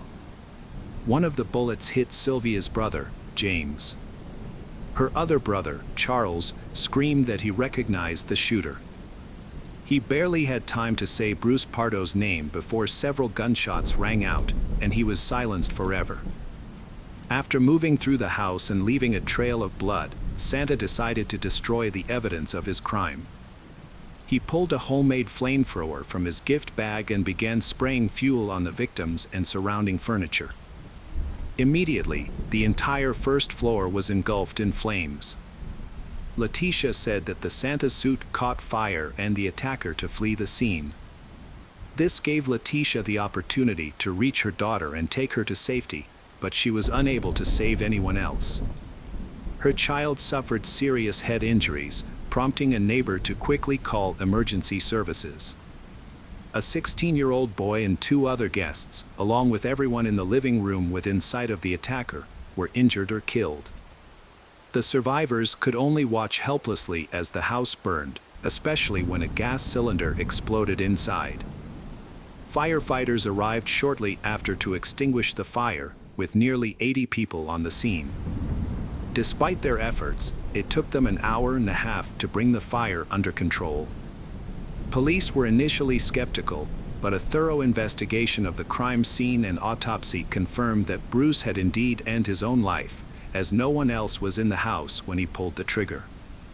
He also suffered severe third-degree burns to his arms and legs. Letitia mentioned that his Santa suit had caught fire during the incident, raising doubts about whether Bruce was actually responsible for the crime. It was clear to everyone that Bruce and Sylvia met through a mutual friend at work.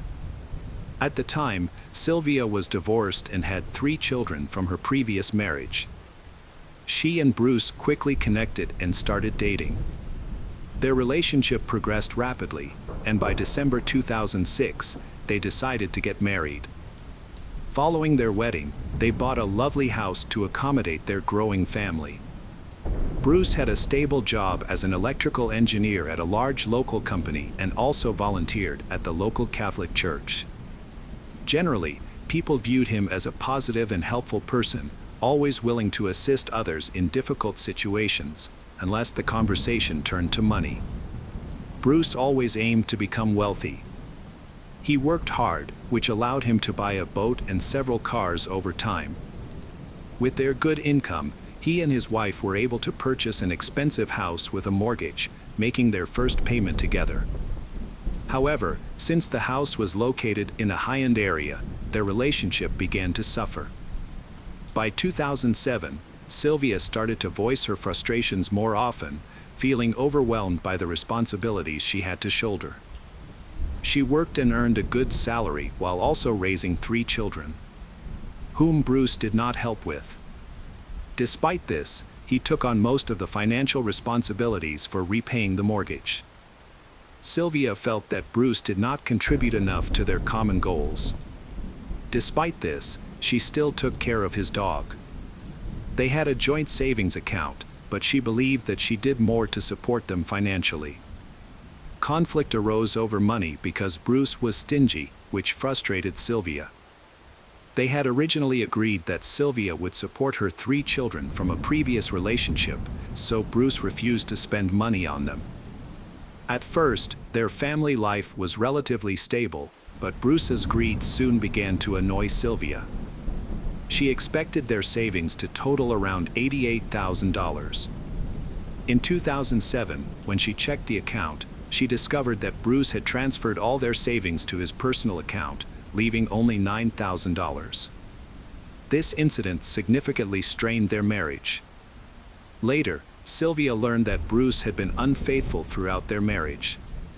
From the beginning, he insisted he didn't want children and denied being a father until Sylvia found out from his mother that he had a child. Bruce had a normal childhood. His school years were normal and free of negative influences. He was quite intelligent. As a result, he entered California State University, Northridge. After completing his studies, he took a job as an electrical engineer at a large research company. Bruce excelled in his profession, which brought him recognition and rapid advancement in his career. However, this was not enough for him. Bruce became focused on the earnings of his colleagues and developed jealousy whenever someone made more money than he did. To cope with this, he started claiming more working hours than he actually worked. Those who knew him well described this behavior as an obsession with money. This obsession ultimately resulted in his dismissal when the deceit was discovered.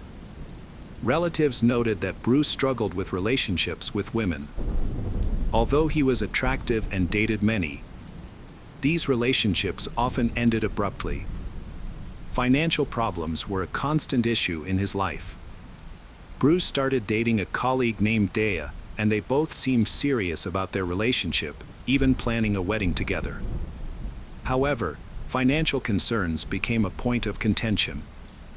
Despite having a good income and some savings, Bruce was unwilling to spend money on a lavish wedding, considering it a waste. He preferred a simpler celebration, but Dea, who was set on having a grand wedding, chose to pay for the extravagant event she had always wanted. Dea took care of all the arrangements for the ceremony and paid for everything herself. However, Bruce was absent. He had backed out of the wedding, running away with $3,000 from their joint account, which they had been saving for their honeymoon. Instead of marrying Dea, he went to Palm Springs by himself and spent all the money on his own enjoyment. This decision also ended his relationship with Dea. In the following years, Bruce dated several women. But his greed led to the failure of those relationships as well. Friends noted that he was consistently the cause of the breakups, as none of his relationships lasted long due to his obsession with money. This continued until Bruce turned 30.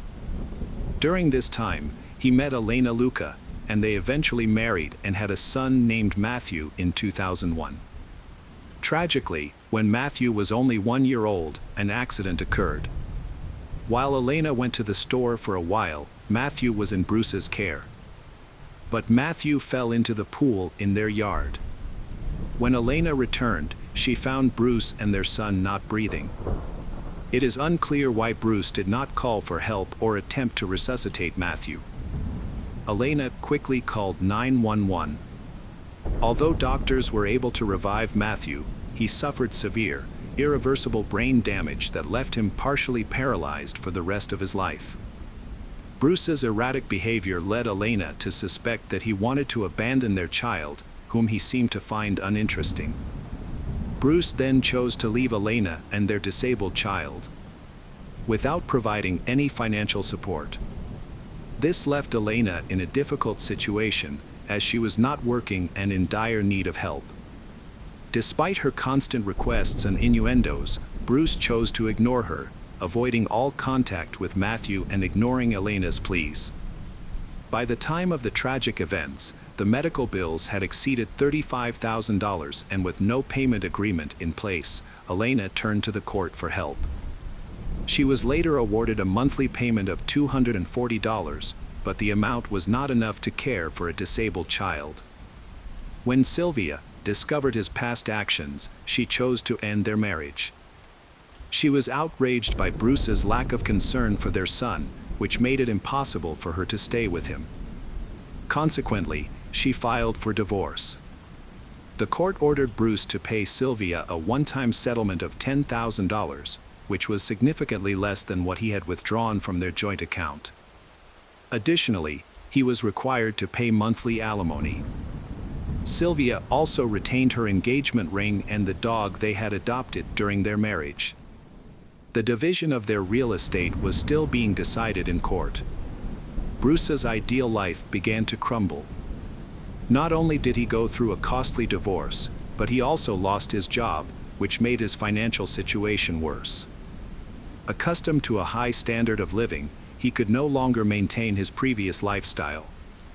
They believed that during this trying time, Bruce hatched a sinister plan for revenge.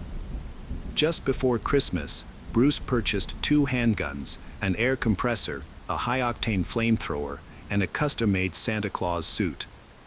He used these items in the murders of the Ortega family on December 24th. After the murders, Bruce contacted the police to report a vehicle parked in front of his Pasadena home.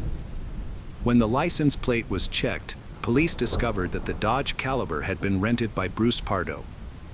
The vehicle was equipped for long-distance travel, with everything needed for an escape, including a laptop, several sets of clothes, food, and maps of both Mexico and the United States. It is possible that Bruce had planned to flee the country after the murder, but then changed his plans. In the trunk of his car, police discovered 4 pistols with 13-round magazines and about 200 rounds of ammunition. As a result of these events, a tragic array of consequences ensued. 13 children were left without parents. The massacre could have been much worse had the children been present at the Christmas gathering. Following the attack, custody of the surviving children was granted to their uninjured family members. One of the hardest-hit victims was a girl named Katrina, who was shot in the head while greeting Santa Claus at the entrance of the house. Surgeons fought to save her life, and miraculously, they succeeded. However, she endured a long and difficult recovery thereafter. Toxicology tests revealed that Bruce Pardo was under the influence of illegal substances during the attack, which amplified his violent behavior. It also emerged that he had booked a flight for Christmas morning. Given his chaotic mental state, he frequently changed his plans. Just half an hour after the massacre, he purchased a ticket to Canada. His intention may have been to flee. Police later discovered that Bruce had intended to stop in Minnesota, where a close friend lived. In the days before the murders, he had called the friend to express his plans to visit. However, it is still unclear whether Bruce actually intended to make the visit or if it was just a hoax to fool the police. The police also discovered that Bruce may have been plotting to kill his biological mother, as she was the one who informed Sylvia about Bruce's disabled child. In addition, his mother still maintained a close relationship with Sylvia and the entire Ortega family. She was supposed to be at the Christmas party, but she was sick that day so could not attend, so she escaped death. Despite his controversial nature, Those who knew Bruce had never previously witnessed aggression from him. He was typically calm and balanced, albeit greedy and cunning. Police theorized that a tumultuous divorce, financial worries, job loss, and an obsession with money pushed Bruce onto the path of crime.